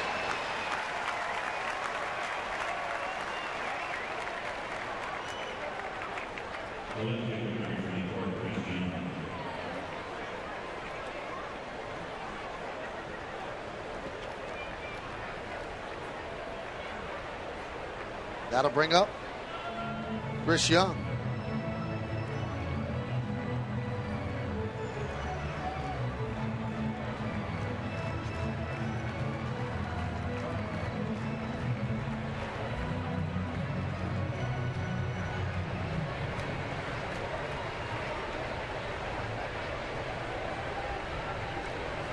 Young 0 for 3 tonight. Lanton deals. Fastball strike. Got to go back all the way to 2005 with Oakland, with Blanton. Went 12-12 with a 3.5 ERA, and then won 16 games the next year. Ended up with the 2009 Phillies team that lost to the Yankees in the World Series. Ground ball off the glove of a diving Moustakas. Escobar picks it, fires, and gets him. That's some play by Alcides Escobar, and we'll see if they are going to challenge that one. Tony Pena said that he was indeed out. He said he was safe. And let's see if the Yankees challenge. Well, Tony Pena's reaction was right away. It looks like they will not challenge. So you scored a 5-6-3 with Young just nabbed at first base on the nice scoop by Hosmer. Good call.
centers.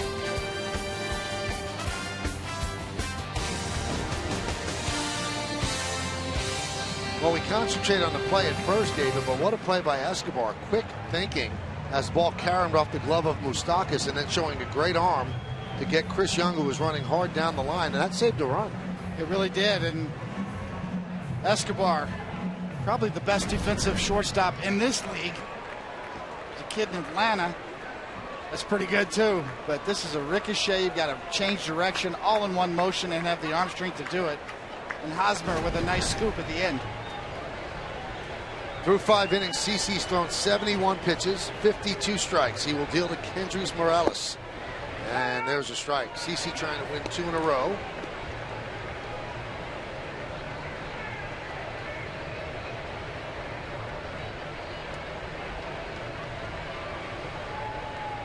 Leo on. 1-1. Morales is 0 for 2. He has a 10-game hitting streak coming into this one.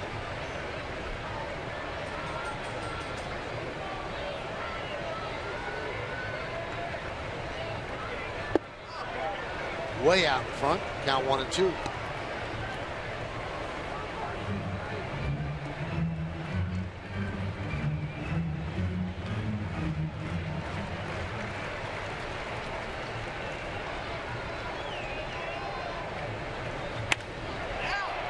Fly ball, left center, long run for Ellsbury, and he gets there to make the play. Well, he covers a lot of ground.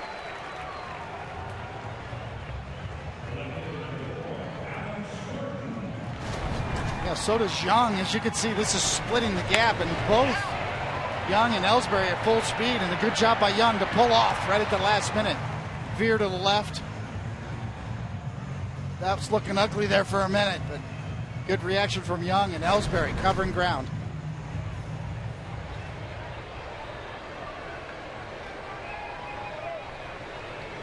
Sabathia's pitch count in good shape, has yet to walk a batter. Here's Alex Gordon. 0 for 2, fly ball to right, ground ball to short. Between innings, the grounds crew came out. Spread out some of that drying agent on the mound and around home plate.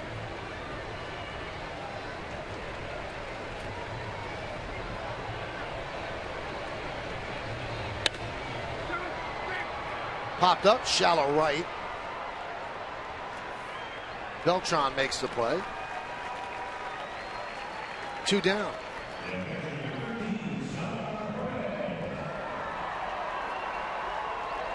This is CC Sabathia's 37th start against the Royals. See Perez 1 for 2 with a double there. 18-11 with a 3.25 ERA lifetime against the Royals. And 11-5 here at the K. So he's faced the Royals more than anybody but 2 teams, the Tigers and the Rays. Grounded to Headley. He gets Perez and a 1-2-3 inning for CC Sabathia. We've played 6 here at the K. Yankees lead 4-1.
5-1 for the Yanks, 1-6-2 for the Royals. As we go to the 7th inning, Yankees lead this one 4-1, and another good pitching performance, second in a row by CC Sabathia. And even though he had gone 0-5 and did not pitch anywhere close to what CC used to be, there were games there, David, that he pitched well enough to win, especially the one against the Tigers, which I think was his best performance of the year. But he lost that 2-1, a complete game. Yeah, I agree, and I think all the signs are trending in the right direction for Sabathia. His approach, his velocity's creeping up. Alex right back to Blanton. One pitch, one out. One thing Sabathia has always been able to do is give you innings through it all. He gets deep into the game. He has good control, throws strikes. Still very much in this game. 78 pitches right now for Sabathia, 57 strikes. Those first pitch strikes to 17 out of 25 hitters so far. Well, on April 20th at Detroit, 2-1, he pitched a complete game and lost. Yankees offense didn't back him up. 6 innings against Boston. Yankees lost that game 3-2. Didn't pitch well against the Mets. That was probably his worst outing. He lost that game 8-2. But I guess the Yankees had a fighter's chance in most of the games. Again, it wasn't a great performance at 6 1/3 against Toronto. Yankees lost that one 5-1, but he won 11-5 against Tampa Bay, and now doing well here against a very good offensive squad. Hosmer flips to Blanton for the second out. The thing I've noticed over the last 2 or 3 starts with Sabathia, first with McCann, and tonight with John Ryan Murphy, is his ability to pitch inside for strikes. We mentioned how many called third strikes he's gotten. Coming into this game, 10 out of the last 16 strikeouts he's gotten have been called third strikes, and that's threading the needle on the inside corner, and that changes everything. Beltran cracks one to center field for a base hit. He's now 2 for 3, and he's hit the ball hard all 4 times.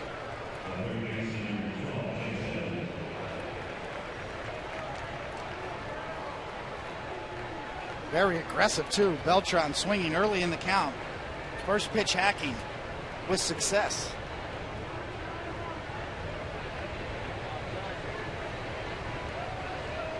Here's Headley. Chase struck the big blow, a 3-run, 2-out home run in the 5th inning, and that's the difference in the game right now. Broke a 1-1 tie, and the Yankees still lead 4-1.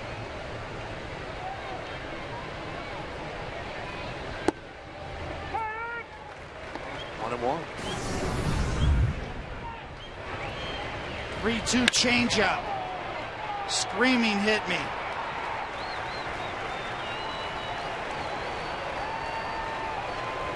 Headley with a couple of good swings there off of Duffy.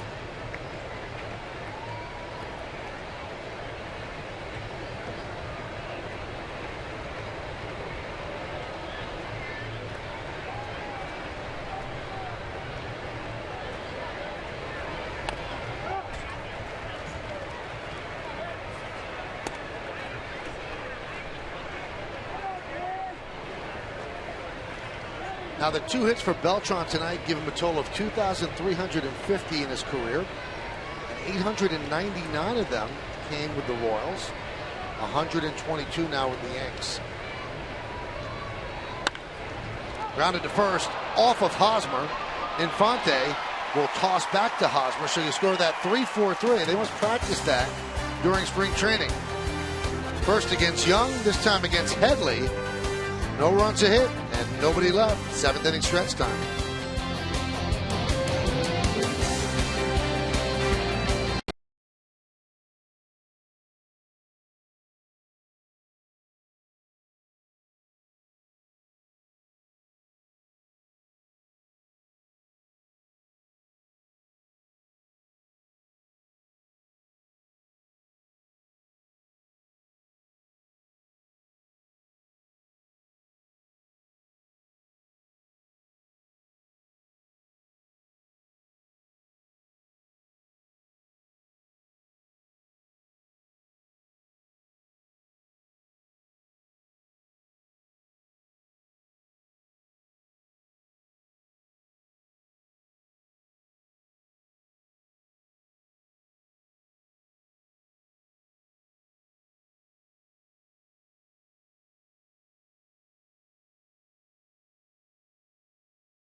There's 6 hits in there. Escobar has a single. Moustakas with a sac fly. That's how he picked up his ribby. Kane has a single. Middle of the order, they've controlled 4, 5, and 6. 0 for 9. Perez with a double. Infante with a single. And Paulo Orlando, 2 singles. So that adds up to 6 and just 1 run. It'll be the bottom of the order for the first 2. Infante and Orlando, then back to Escobar here in the 7th. And there's a strike to Infante.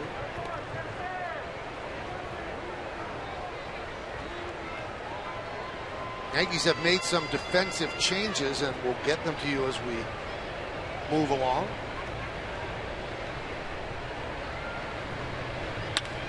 Right back to CC. 1 away. The Yankees have a new left fielder. It's Brett Gardner. And Chris Young moves from left to right, replacing Beltran. Didi Gregorius takes over at shortstop, and Stephen Drew moves from second, or from shortstop to second, as Perella is out of the game.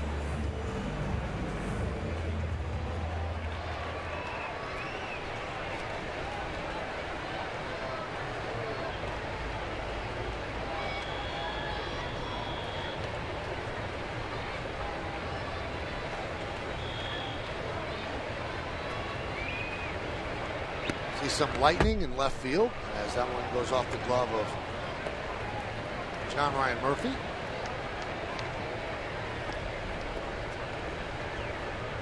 Been pretty fortunate so far.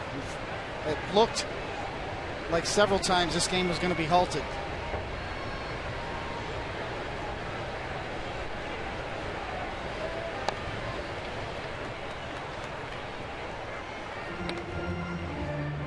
Sabathia is still very much in control. Bottom of the 7th, 1 out, his 83rd pitch coming.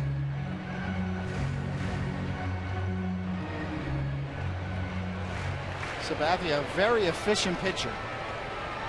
Still very capable of getting deep into the games and giving the Yankees valuable innings. Lined right at Gregorius. 2 outs.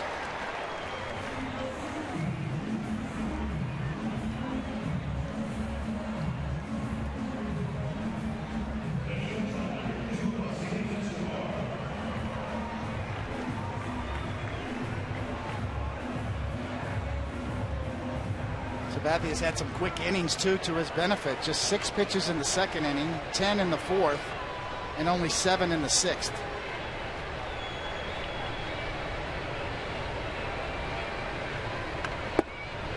And a strike to Escobar.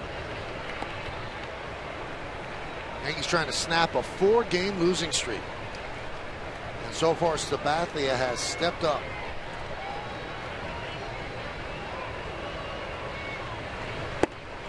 Oh, 2.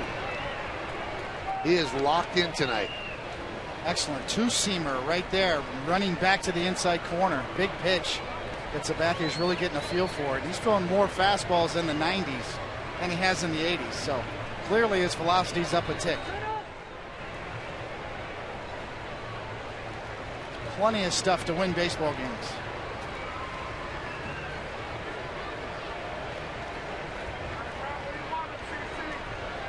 And the 0-2. Still 0-2.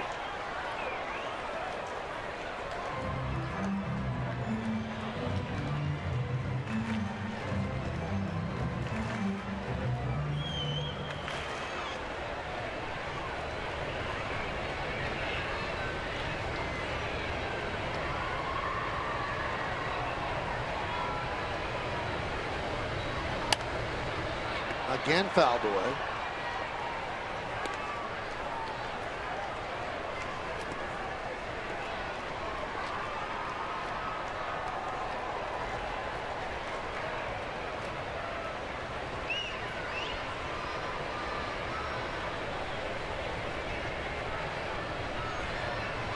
Swing and a miss. He chased a high fastball. Another 1-2-3 inning for Sabathia.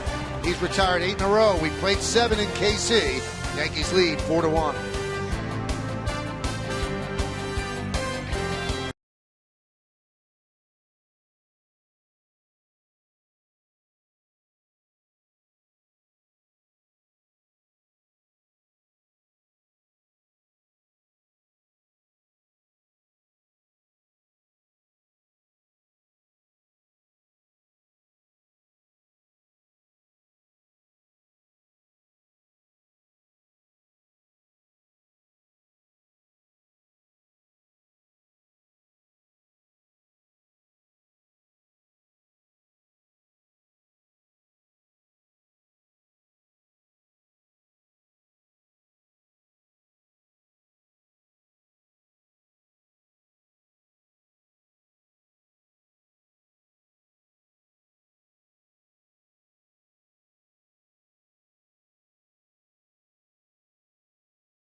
6 hits for the Yankees. Top of the order has been shut down, but Teixeira has a hit. Carlos Beltran has 2. Chase Headley, the big blow, a 3-run home run in the 5th inning. Stephen Drew has 2 hits. Came into the game 1 for 15 on this road trip, and John Ryan Murphy 0 for 2, but did lay down a sac bunt. And here is Brett Gardner, who came in for defense and replaced Perella as the 7th hitter in the order. Moments ago, CC Sabathia was told good job. Now we'll let the bullpen get the final 6 outs. Not happy about it. That's the kind of a horse you love to have.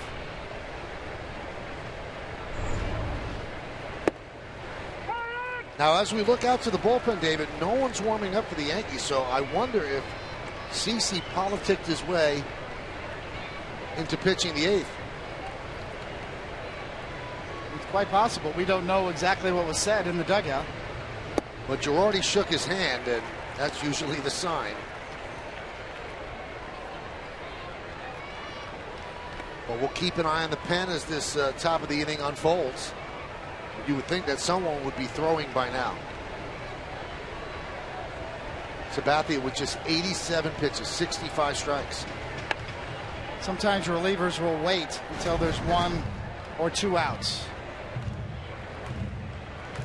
Yeah, that's definitely...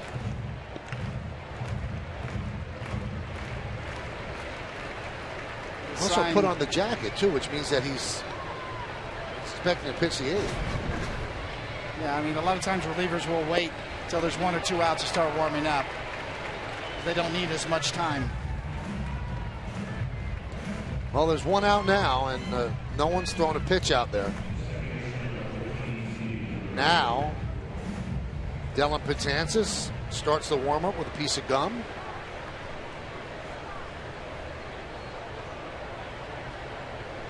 Would you have CC pitch the 8th? I would run him back out there. I mean, with this pitch count the way it is, even though it's a wet night, but Girardi feels like, you know, you have a chance to get 2 pluses. Take the plus from Sabathia, a great start, leave it where it is, and when you've got somebody like Dylan Betances to go to, that's a pretty nice option. So. And leading off will be Mike Moustakas.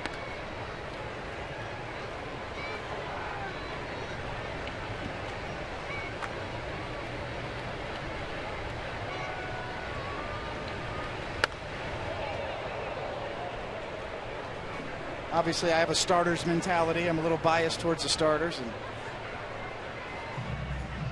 thought CC Sabathia really pitched well in this game once again. I think he's on the right track. His formula is right. The way he's going about it. Really sharp control from Sabathia tonight.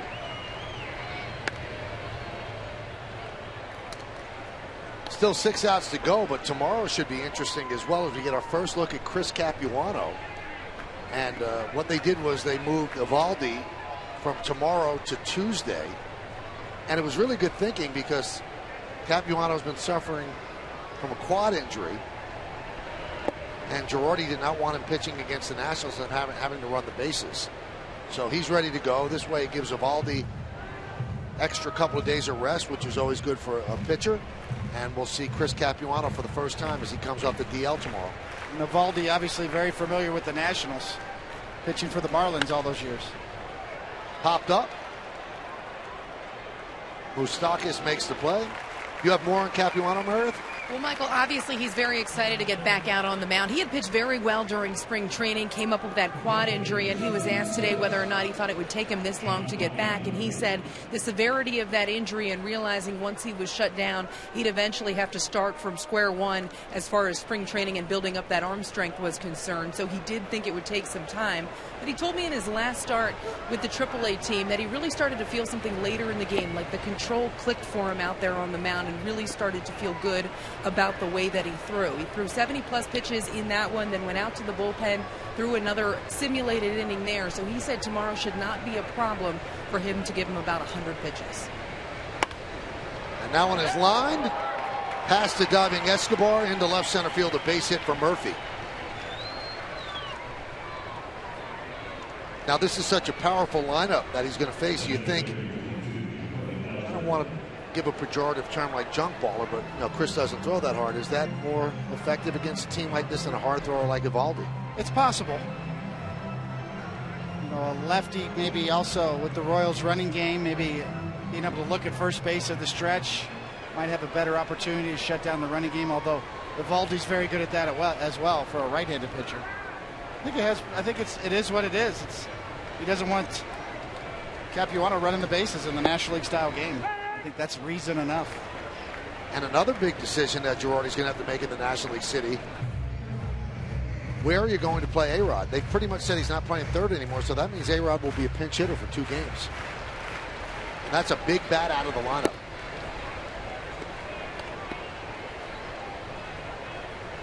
Count 1-1 to Ellsbury.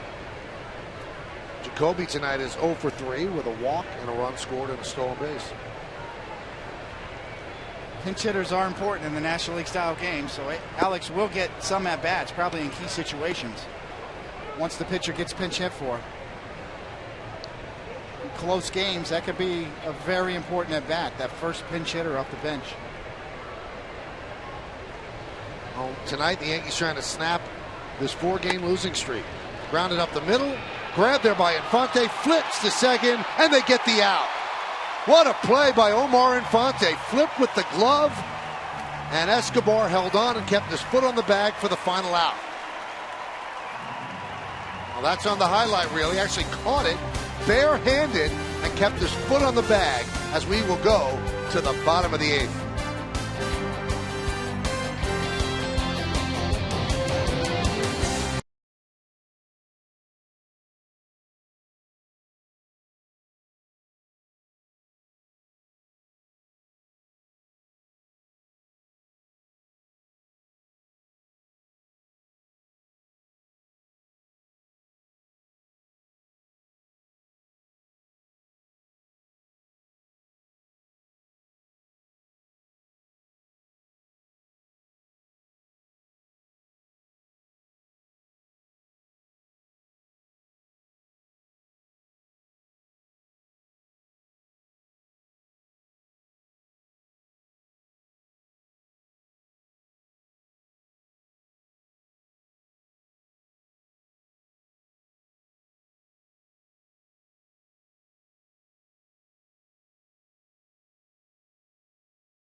The Royals won 6-2.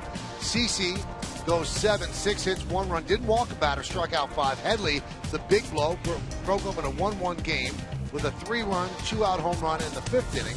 And Beltran's had a good night against his former team, 2 for 3, a ribby and a run scored.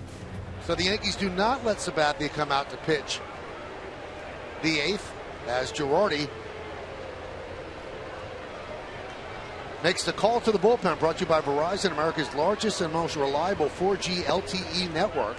And that brings on Dellin Betances. By the book, it is a save opportunity, and it is an opportunity to get both Betances and Miller into this game with a lead. And Sabathia with probably his best start of the year in the books.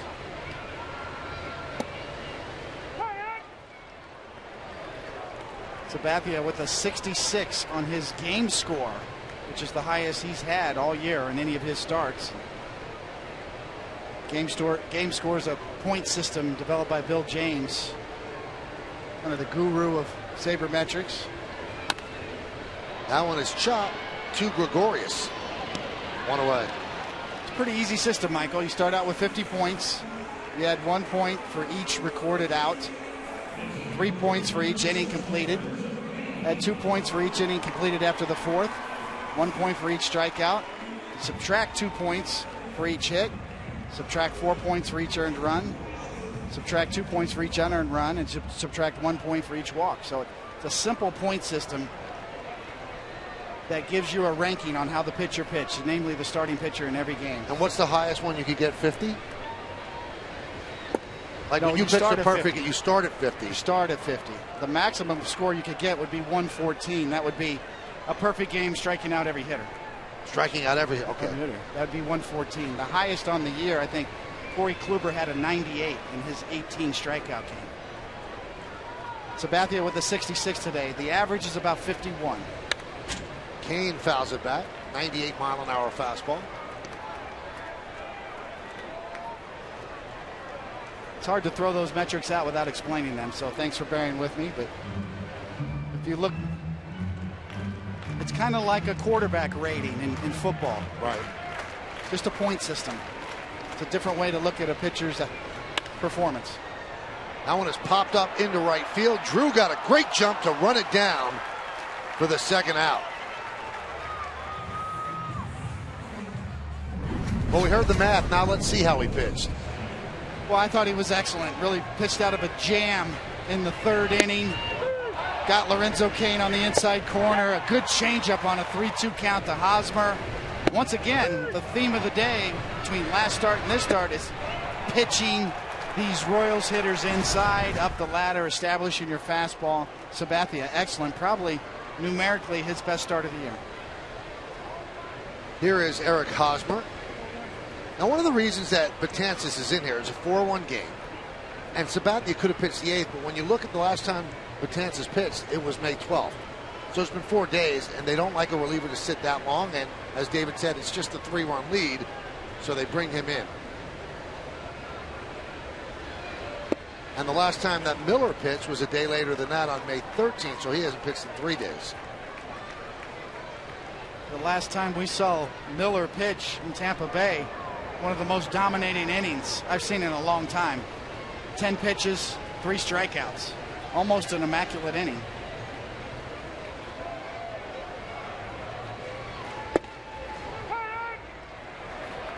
Just in case you don't know, an immaculate inning is 3 strikeouts on 9 pitches.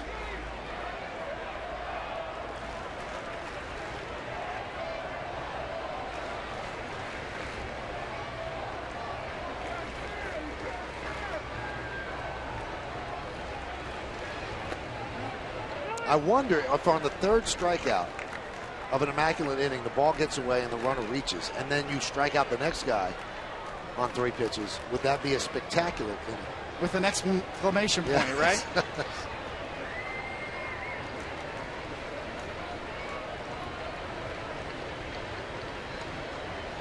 3-1 on Hosmer. You know, we keep talking about how CC pitched, and you almost have to amplify or give him even more credit because it's coming on the heels of a 4-game losing streak. The Yankees had to snap that streak, and they haven't done it yet. But the guy who used to be the ace of the staff stepped up and pitched like the ace of the staff. He did. On the road against a really tough lineup. Swing and a miss. Got him on the breaking ball. And a 1-2-3 inning for Dellin Betances. We're going to go to the 9th. Yankees 4, Royals 1.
A strong 8th inning for Dellin Betances as he retires Kansas City in order. 1-2-3. And you could also use the bullpen a little bit more today and tomorrow because Monday's an off day. So you can play with that as well. And there's an off day Thursday, so Yankees have been playing a lot of games in a row. So the 2 off days next week could be big for this team. Chris Young takes outside from Blanton. Blanton came on in the 6th inning and has pitched well. First time in the big league since 2013. Hammered foul. Joe Espada just get out of the way.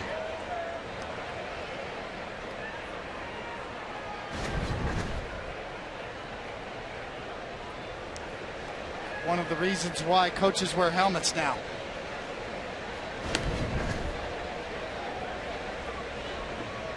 Fouled away to the Royals dugout. So 1-2.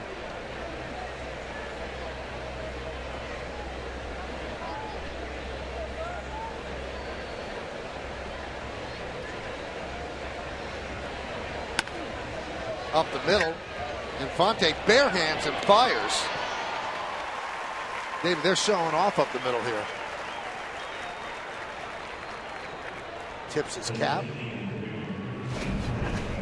Indeed they are. A high 1 hop, so a little bit easier to do it, but nonetheless, I don't know if I could. It's a pretty good play.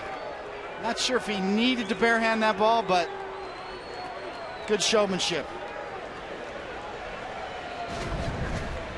With a little eyewash. Here's A-Rod. 1-0.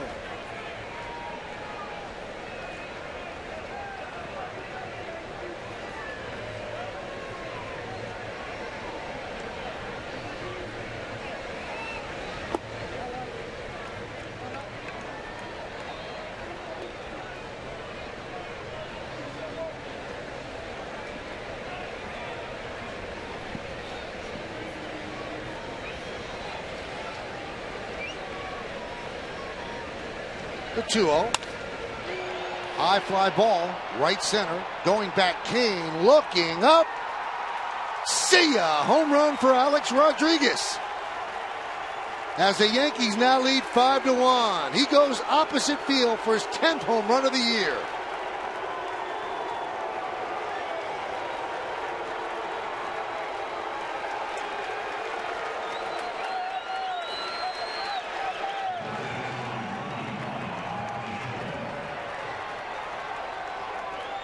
It's a legitimate shot when you can go the other way, and you see on the most RBI list of all time, right behind a couple of Yankee legends.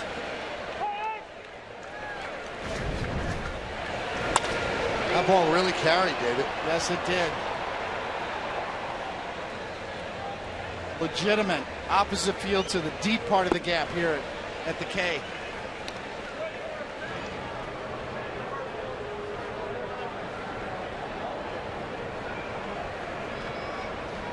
Ten home runs, 22 runs batted in. That ball traveled 393 feet.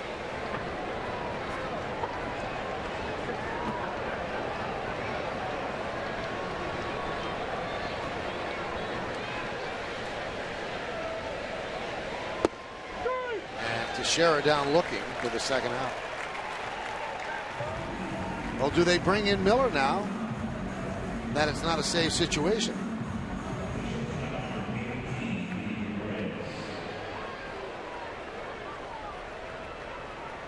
Still warming up, so that's probably your answer.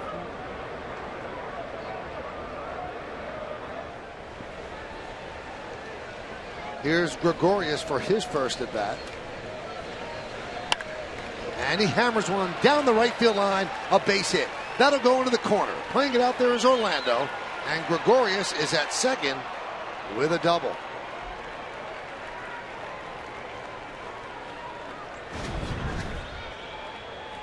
Jumps all over it.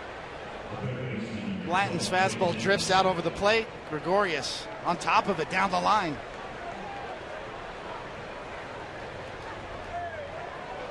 And with 2 outs, good base running to pull up at second base.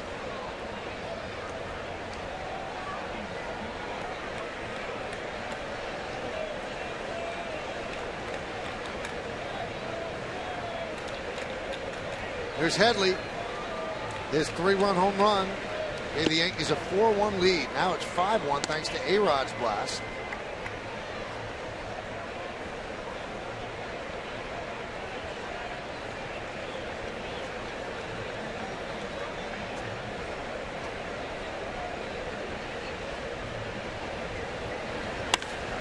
That one's lined into center field. It is caught by Lorenzo Cain for the final out of the night. But the Yankees get a run on 2 hits. The big blow, the opposite field home run by A-Rod with 1 man left. Andrew Miller will try to close it out.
The Yankees battle the Rangers on New York's Home for Baseball.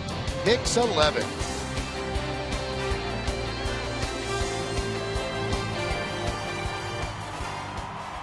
All right, so Andrew Miller comes in, not a save situation.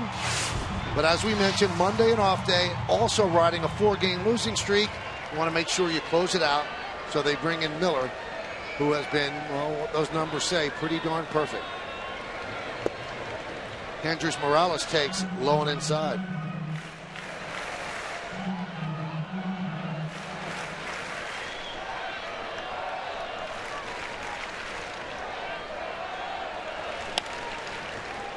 Fouled away.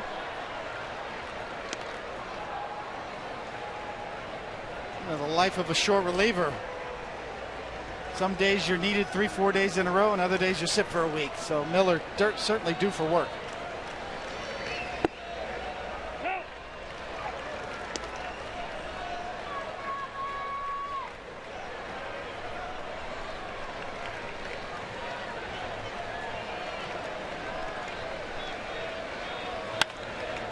Grounded and grabbed there by the diving Teixeira. He flips to Miller, 1 away. Flash in the leather, Mark Teixeira takes a hit away from Morales.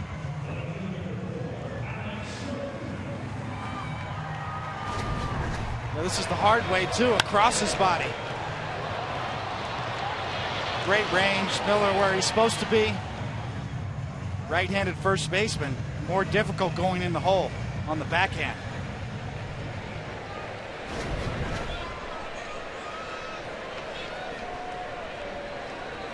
Here's Alex Gordon. He is 0 for 3. 2 fly balls to right, sandwiched around a ground ball to short. And a strike from Miller.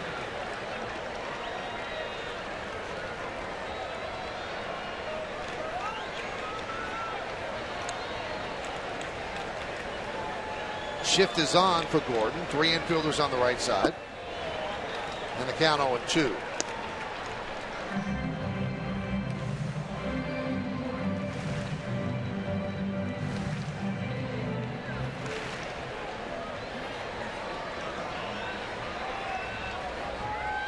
And the pitch. Just missed with the breaking ball, 1-2. If you say so.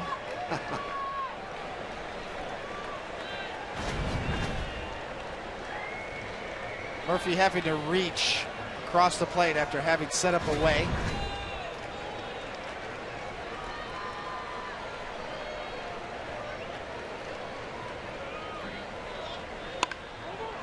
Rolls over that one and grounds it to Drew. And the Royals are down to their final out.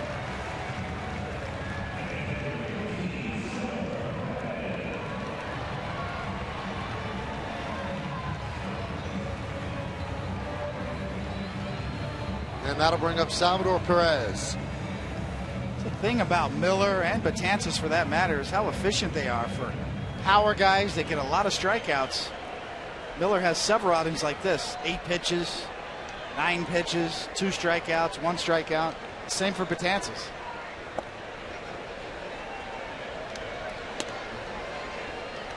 Other than a little bit of a blip for Betances early in the year when he had some walks and a little trouble with his control, that is completely changed. Scatter some cameramen. Hopefully everybody is okay.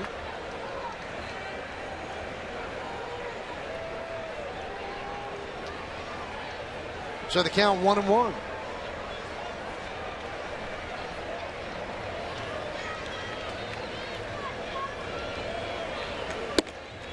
There's a strike, 96 miles an hour.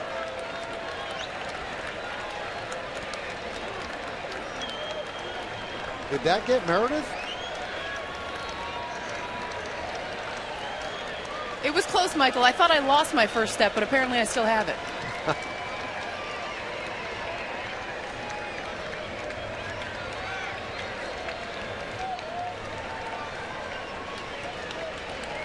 And the 1-2. Chop to first. Teixeira is there. He'll take it himself. And the Yankees win 5-1. So Andrew Miller gets the final 3 outs. Big home run for Chase Headley. A 3-run shot. But the story of the game, David, has to be CC Sabathia, who pitched very, very well to snap this 4-game losing streak. Yeah, without a doubt. Sabathia very much in control. The one jam he got into, he did an excellent job of pitching out of in the bottom of the 3rd. And zeros the rest of the way. He finished with 4 scoreless through 7 innings and no walks. So Sabathia, the stopper once again. I wonder if he gets the award.